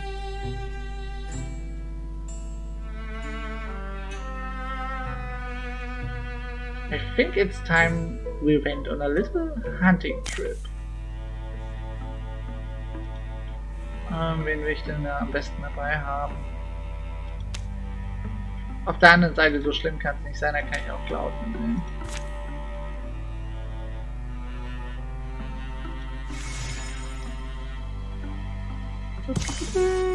Story continues. It's a cold crypt, the air heavy and dry, the light of the lantern touches dead things in the darkness. Not much further now, Link. Why do I feel this urgency to escape, to evacuate the bones before it's too late? This is my body, mine, I claimed it. Wait till you see what's down here, we're going to be rich. I love to have wealth, of course. Getting it's good.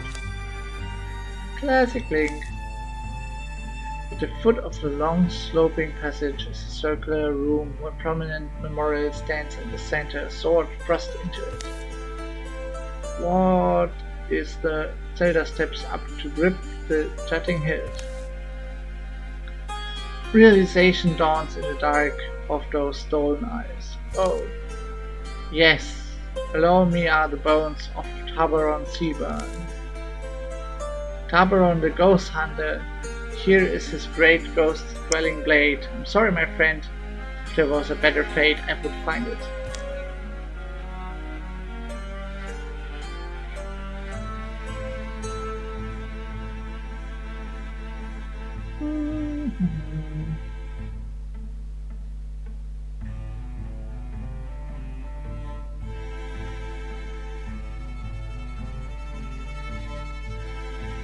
Machen wir das.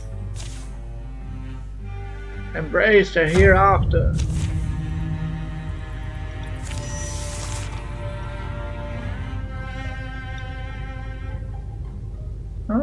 Ich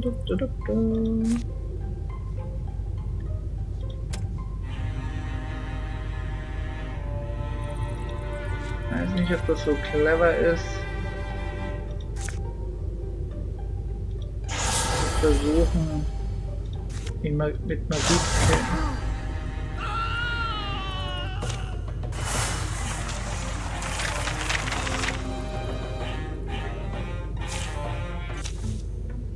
As it sweeps through Link, the blade of the ghost hunter proves legends true. His flesh remains whole, Gott sei Dank. Ich hab schon angefangen zu schwitzen. While a black shadow curses from his body, torn forcefully loose. Without even a whisper, the shadow dissipates. Link? Zelda. It's you, isn't it? You're back. I never left. There was this other mind in me and now it's gone. Is it? Why, you want to take another swing, do you? You kind of deserve it. They climb together towards the dawning sunlight. Later. Zelda, I have to wonder. Do you really have to? Did you know the sword would work? I mean, that it wouldn't kill me?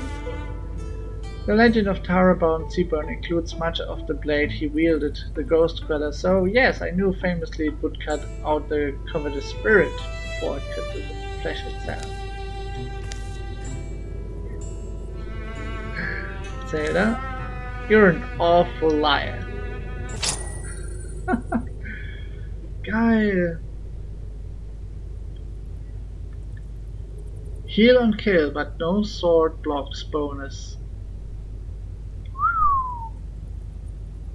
Das ist normal, was? Ist es zwei-handed?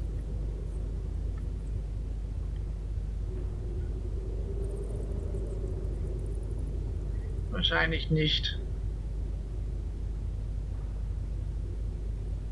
Aber Cloud braucht eine Waffe. Link is now a blue horn warrior.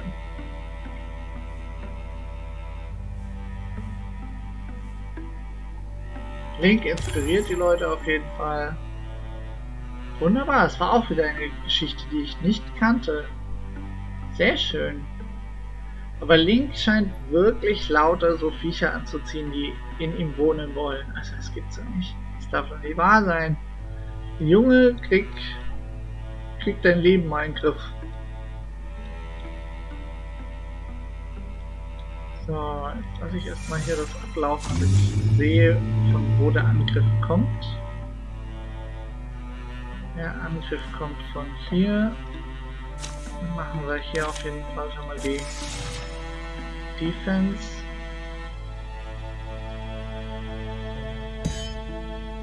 Und wird es ausreichen? Nicht ganz. Aber ehrlich gesagt möchte ich damit jetzt keine Zeit verschwenden und werde lieber hier mal scouten schon mal.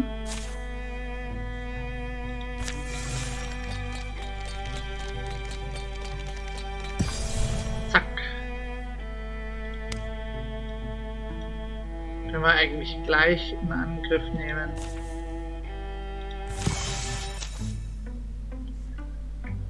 The quaking ground, the splitting trees, the unsteadying of all once permanent things. Folks don't trust the sun to stay balanced on the arc of the sky much longer.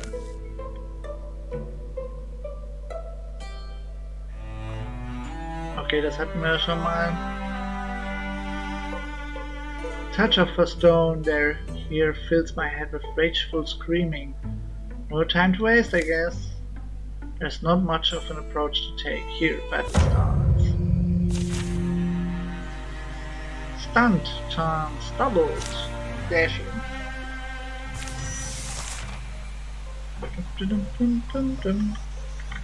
Schau mal. So, Link.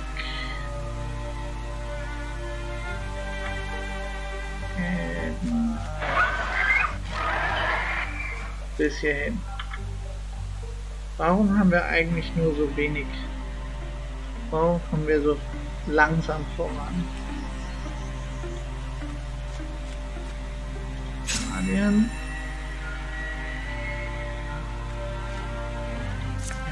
Interviews.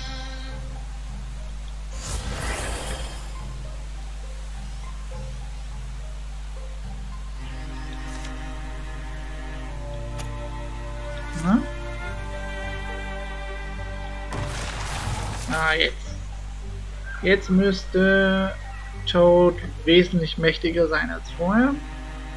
Zumindest für 3 Runden.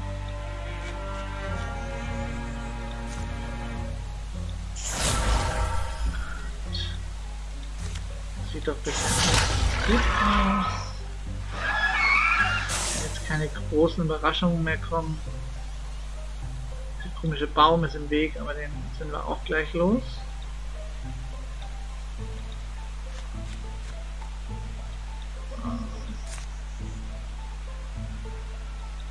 Viel Erfolg? Nee.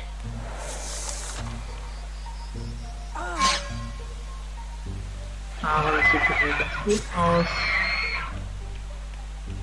Zwar waren wir jetzt von einem Vogel belästigt, aber das kriegen wir hin. Interviews mit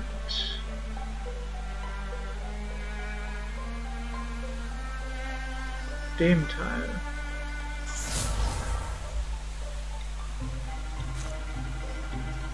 So.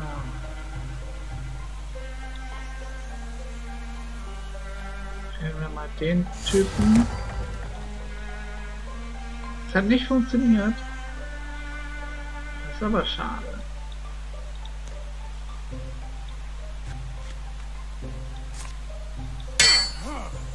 Dafür sorgen, dass der überhaupt angreifbar ist. Jetzt.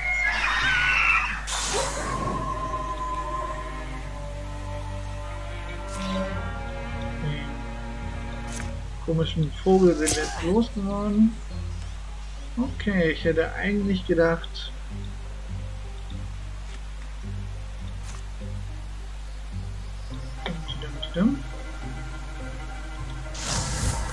mal Feuer, in der Hoffnung, dass das nicht gleich weg ist. Oh nein! Ja, ist entspannt noch. Alles noch ganz... das sah gar nicht gut aus.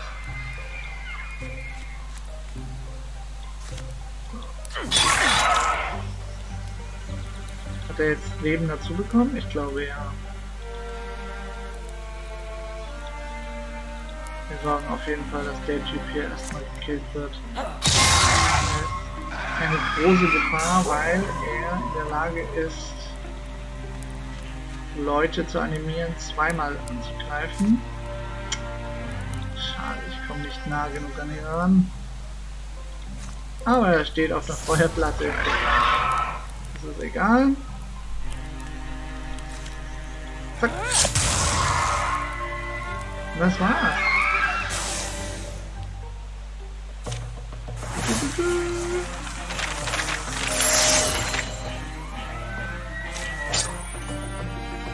Ui.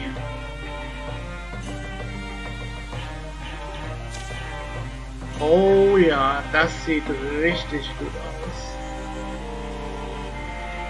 Das sieht richtig gut aus.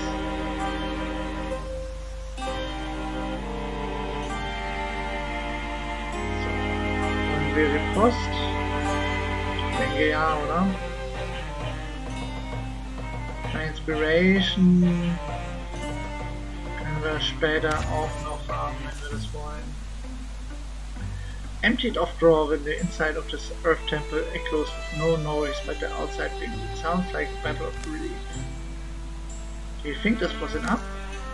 Link behind you. Ah ja, das kennen wir alles schon aus Mario. Das könnt ihr euch dann in den Mario Playthrough durchgucken.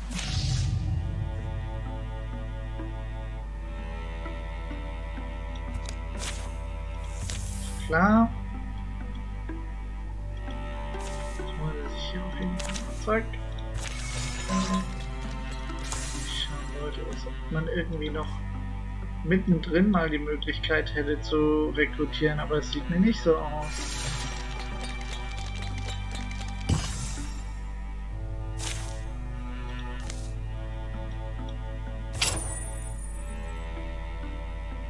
Stunt Chance.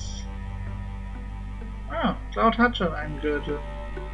Schade, ich hätte es ihm gegönnt. Dann kriegt's Link.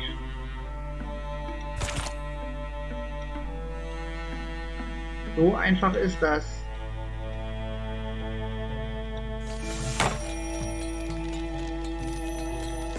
Na?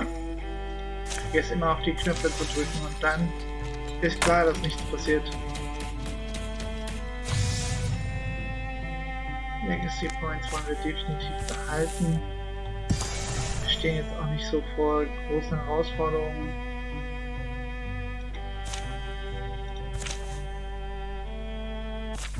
Auf geht's! Tendo Nins has passed so many abandoned homesteads as they trekked through Mellowfield, that to see a light in a ribbon of smoke ahead was as surprising as it was welcome. Their tenacity is admirable, I say that much. Folks can hang on a while when they've got something to lose. Well, let's hope they're hospital to boot. Evening! Have to say we weren't expecting a friendly face this close to Bronica Laboratory. Assuming you are a friendly sort. What? Oh, of course, I'm sorry. Come in, come in. Normally I'd offer you some milk or cheese, but things being as they are, if you've got a roof and a fireplace, we're already appreciative. You kept cows then, or sheep? Kept, right, cows, my love. I'm surprised anyone would hang around Bronica Laboratory with the Gorgon corruption so close, especially a cattle farmer. The thing is, those cows and me, we depend on each other, and just like they wouldn't abandon me, I wouldn't abandon them. What exactly is this? I want to give you the benefit of the doubt here, so can you explain? I'll take you out of the bag. I was hoping to introduce you to the ladies and their condition a little more delicately. But long story, I'm glad they held out until somebody like you came along. Like us? Well, you're the ones who help. You have magic, don't you? And experience with. You're the ones who do the impossible. There are different degrees of impossible, it turns out. I hate to tell you this, but the cow's fate was sealed a while ago. Keeping them around is a risk that frankly borders on irresponsible. You couldn't at least take a look at them? See if there was something? Toad, you've got that look, that odd swaying look. We could study them, perhaps. Think about the upside, knowledge, or better, I'd be ashamed to leave something that valuable on the table. As long as it's a risk you can't afford to take. I'll take a few days and look them over. It's not like we have an official appointment time at the Bronicle Laboratory anyway. Thank you doesn't sound like much, but thank you. Furora put them up well and Toad appraised the cattle carefully for a few days. While we know more about how the curse progresses in beasts. Nothing about how it stops, unfortunately. That's something, though. Unless you had actually hoped to cure them. Savvy old Toad has broken the Gorgon menace wide open, everyone. Let's buy him around and declare a holiday. Suddenly, doo-doo. Change of plans, folks. We're not going to Bronicle Laboratory anymore. Bronicle Laboratory got impatient and decided to come to us. Oh no! Toad, I'm afraid it's finally time to wrap up the studies.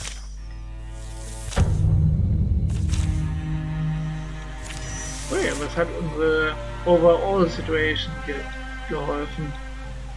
So. Linky rein. Er kommt nicht nah genug ran an die Biester, das ist so ein bisschen das Problem.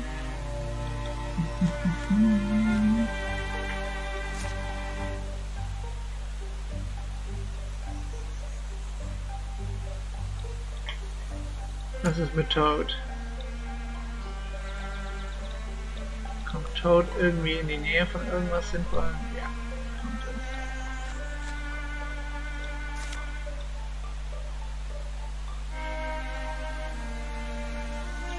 er. Ist jetzt nicht das allerbeste,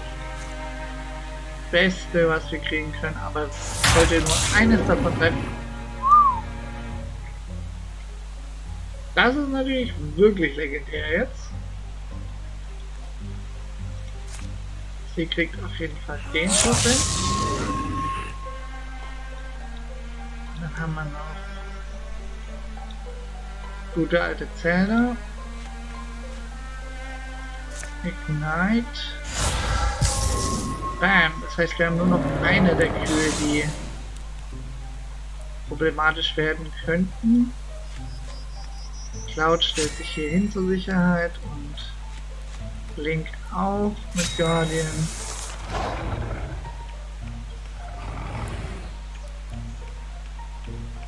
Ja gut, da kommen jetzt noch mehr Gegner, aber das wusste ich schon.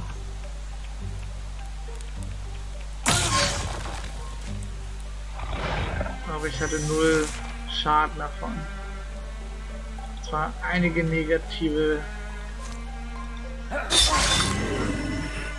Dinge, wie zum Beispiel das Hobbit, aber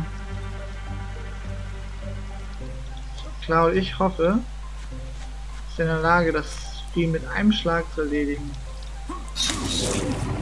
Leider nicht.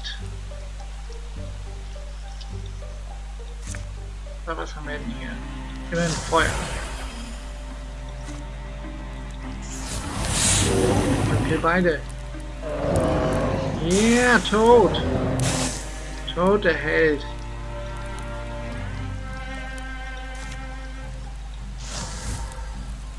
Und schade, es kommt nicht nahe genug ran.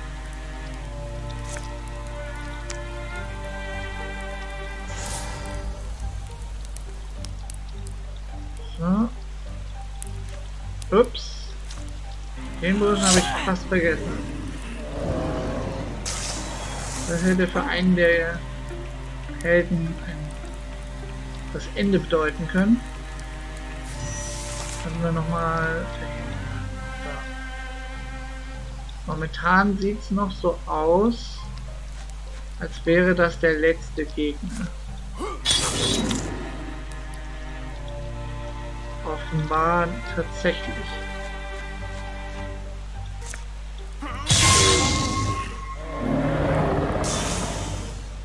Gut.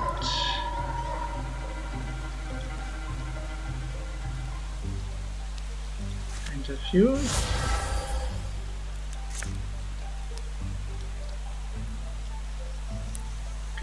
Bevor ich das machen kann, muss Samus hier rüber. Eigentlich kann sie auch schießen und dann kann er es zu Ende bringen mit Splinter Blast. Yeah!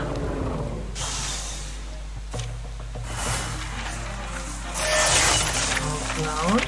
Vielleicht ist es geschafft. Dann Level up. Das bessert eigentlich rein gar nicht.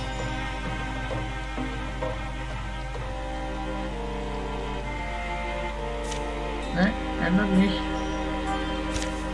Also können wir es auch einfach. Wie heißt es? Recycle.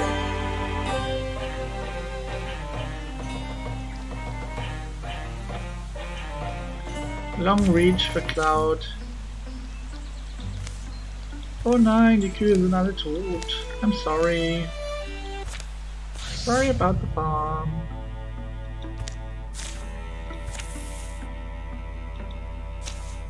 So, jetzt holen wir uns hier noch ein Item. Dann killen wir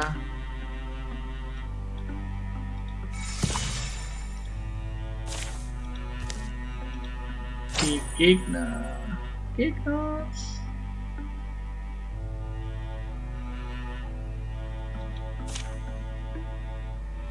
Oh. Geben wir es mal Cloud.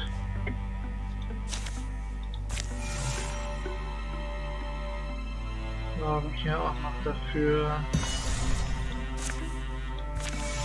dass das hier weg ist. Dann letzte Abenteuer für heute. Earth molds treasures under its ground. Bite forms them, what it intends for them. Science describes the planet's behavior, but only imagination can pour and press near its meaning. Genau, der Typ hat ja die Welt aufgerissen.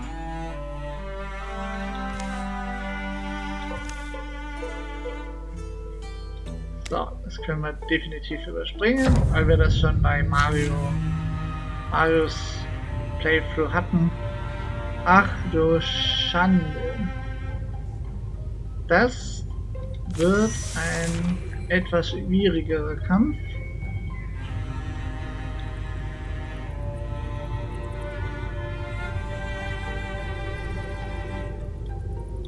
Warum sind alle so unfassbar langsam?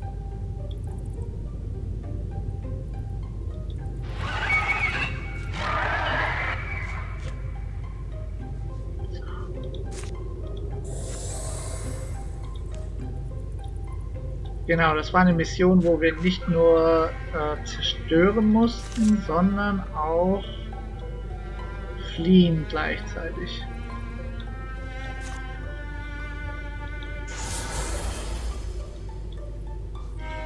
So.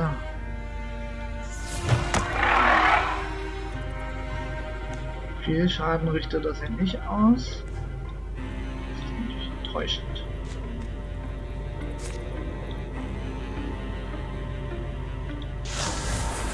Aber wir können dafür sorgen, dass dieser Red Cloak, der andere Typ, nicht abhauen oder irgendwie wegrennen. Guardian, Link, stell sie jetzt auch mal davor. Damit sind nämlich alle inspiriert.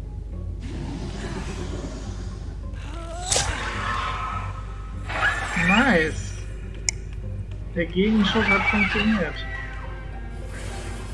Meine Güte, das könnte zu einem großen Problem werden.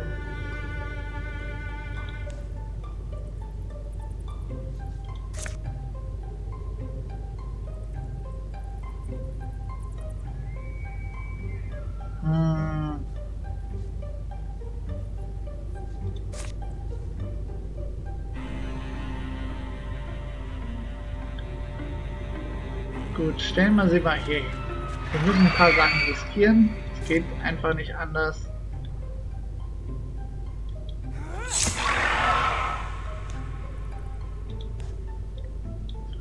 Link stellt sich auf jeden Fall hier hin.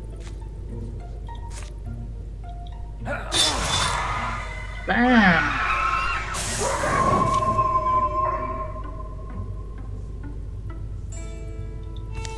Oh, so schnell. Okay. Das ändert natürlich unsere Strategie, dass wir direkt los müssen.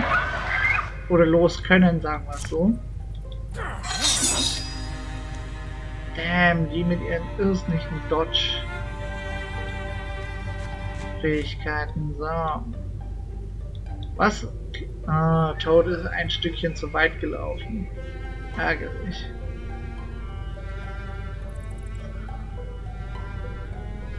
Zelda geht hier hin.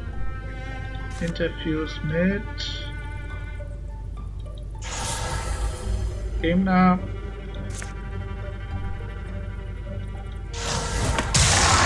Damn, Stunt Bonus.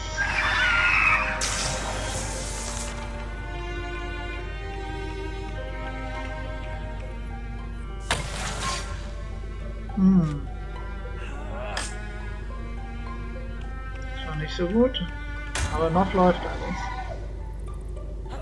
Noch haben wir jetzt nicht die größten Probleme.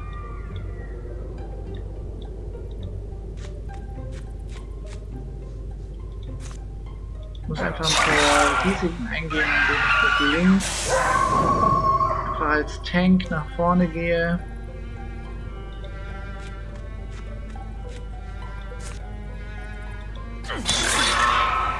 Und einfach der Rest bleibt der Hoffnung.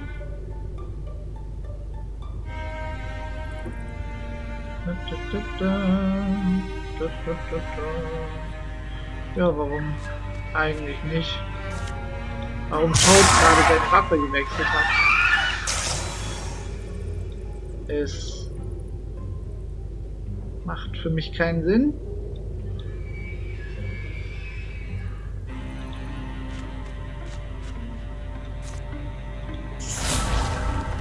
Aber ist auch nicht so wichtig. So, gut. Es geht hier hin und bam! Ich dachte mir schon, dass das gut läuft.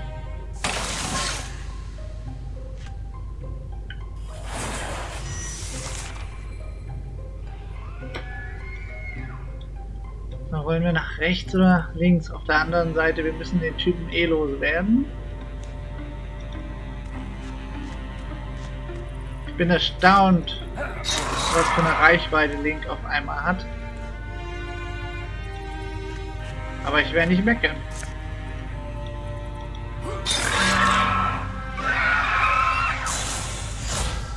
So. Ihr geht hier vorne rum.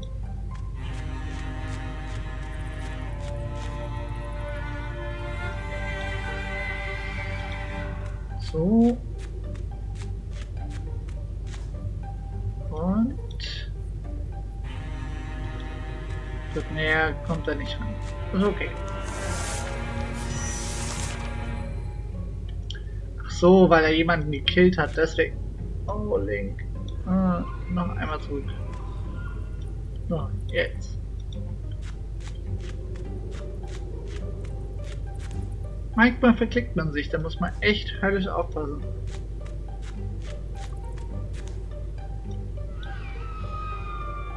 So, weiter kommt er nicht. Wie weit kommt Zelda? Oh, fast sogar schon beim Ausgang. Samus hat, glaube ich, die größte Reichweite. Es wirkt zumindest so. So, Cloud.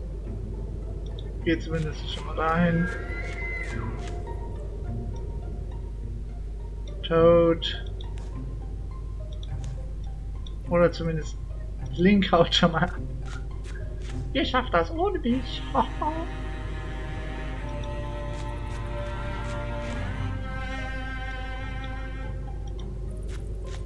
Zup. Zup. Den müssen wir nicht killen. Bringt uns auch rein gar nichts.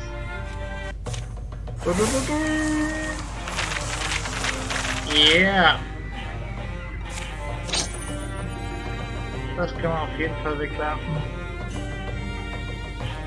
Oder zumindest Samus geben.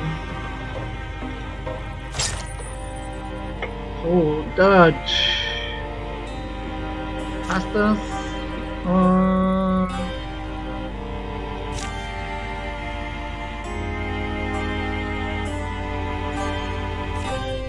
Nee.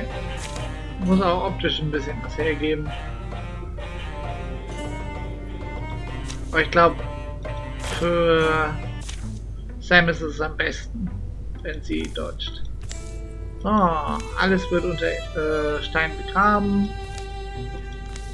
Und eine weitere Episode des Friedens taucht auf. Jetzt bin ich gespannt, was jetzt im Aftermath alles passiert. Die sind weg.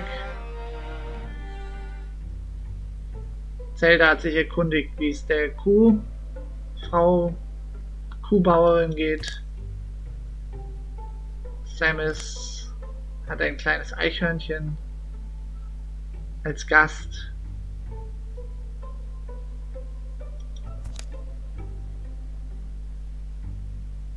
Zelda finally translated The Five Circuits of the Wind, a story about monks who could send messages through the clouds. Plant wealth and watch it grow, an old man told Toad. So they planted coins alongside a scattering of healthy trees. Trees sprung up, but their leaves were green, not gold. Oh, hat das wohl nicht geklappt. Cloud ist zu seinem Heimatort zurückgegangen, hat festgestellt, dass es zerstört ist und ist wieder gegangen. Toad Fungus in Samus Aran's daughter has reached adventuring stage. Tamula Kawa has joined Tendo Nins as a warrior. Interessant. Spannend auf jeden Fall.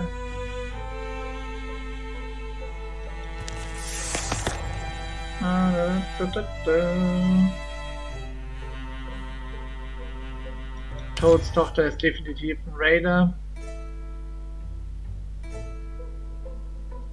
Linkstransformationen können wir auch gut reißen. Bringt keinen großartigen Vorteil, ne? Aber es bringt auch keinen Nachteil. Insofern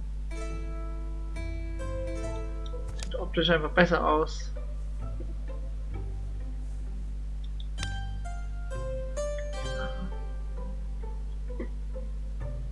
Sorgen wir einfach mal dafür, dass Cloud schon mal ein besseres Schwert hat. Es hat so ein bisschen was von dem Buster Sword.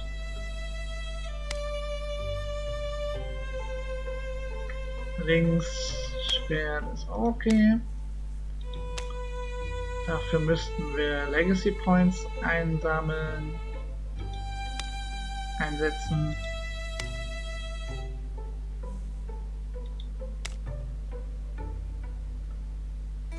Da sie sowieso einen irrsinnig hohen Speed hat, macht es absolut auch nichts aus, hier ein bisschen weiter runter zu gehen. Hauptsache sie hat mehr Rüstung.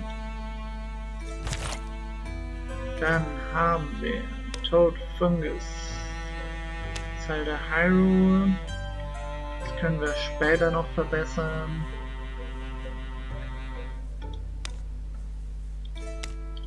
Der Bogen von Samus auf jeden Fall könnte verbessert werden.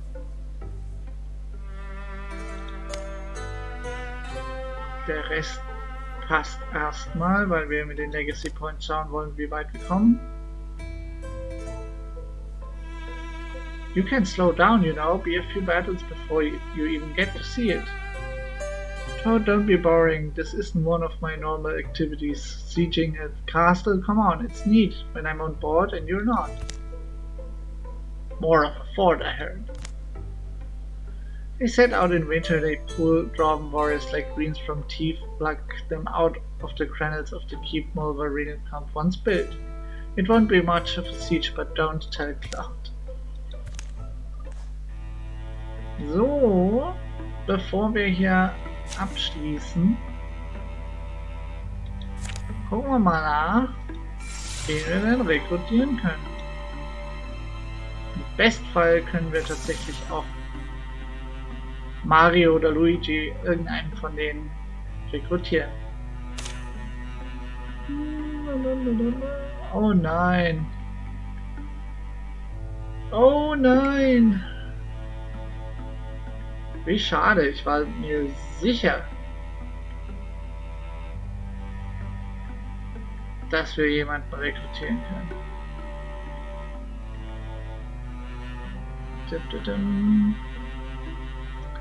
Na gut, dann machen wir es anders. Wir speichern hier. Save and Quit. Ah ja, okay, weil wir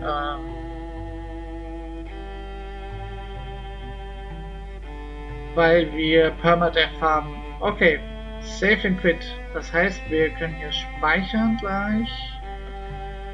Prima, was ich noch machen? Jetzt gucken wir hier noch. Gut. Es ist 13:15 Uhr. Das war interessant, auch mal so um 1 zu streamen. Wir sehen uns demnächst wieder. Spätestens nächste Woche. Wann genau, wird sich zeigen. Vielen Dank für die Follows, für die netten Gespräche, für die Herzchen und alles weitere. Ich wünsche euch einen schönen Tag noch, schönen Donnerstag und macht's gut. Bis demnächst. Bye bye.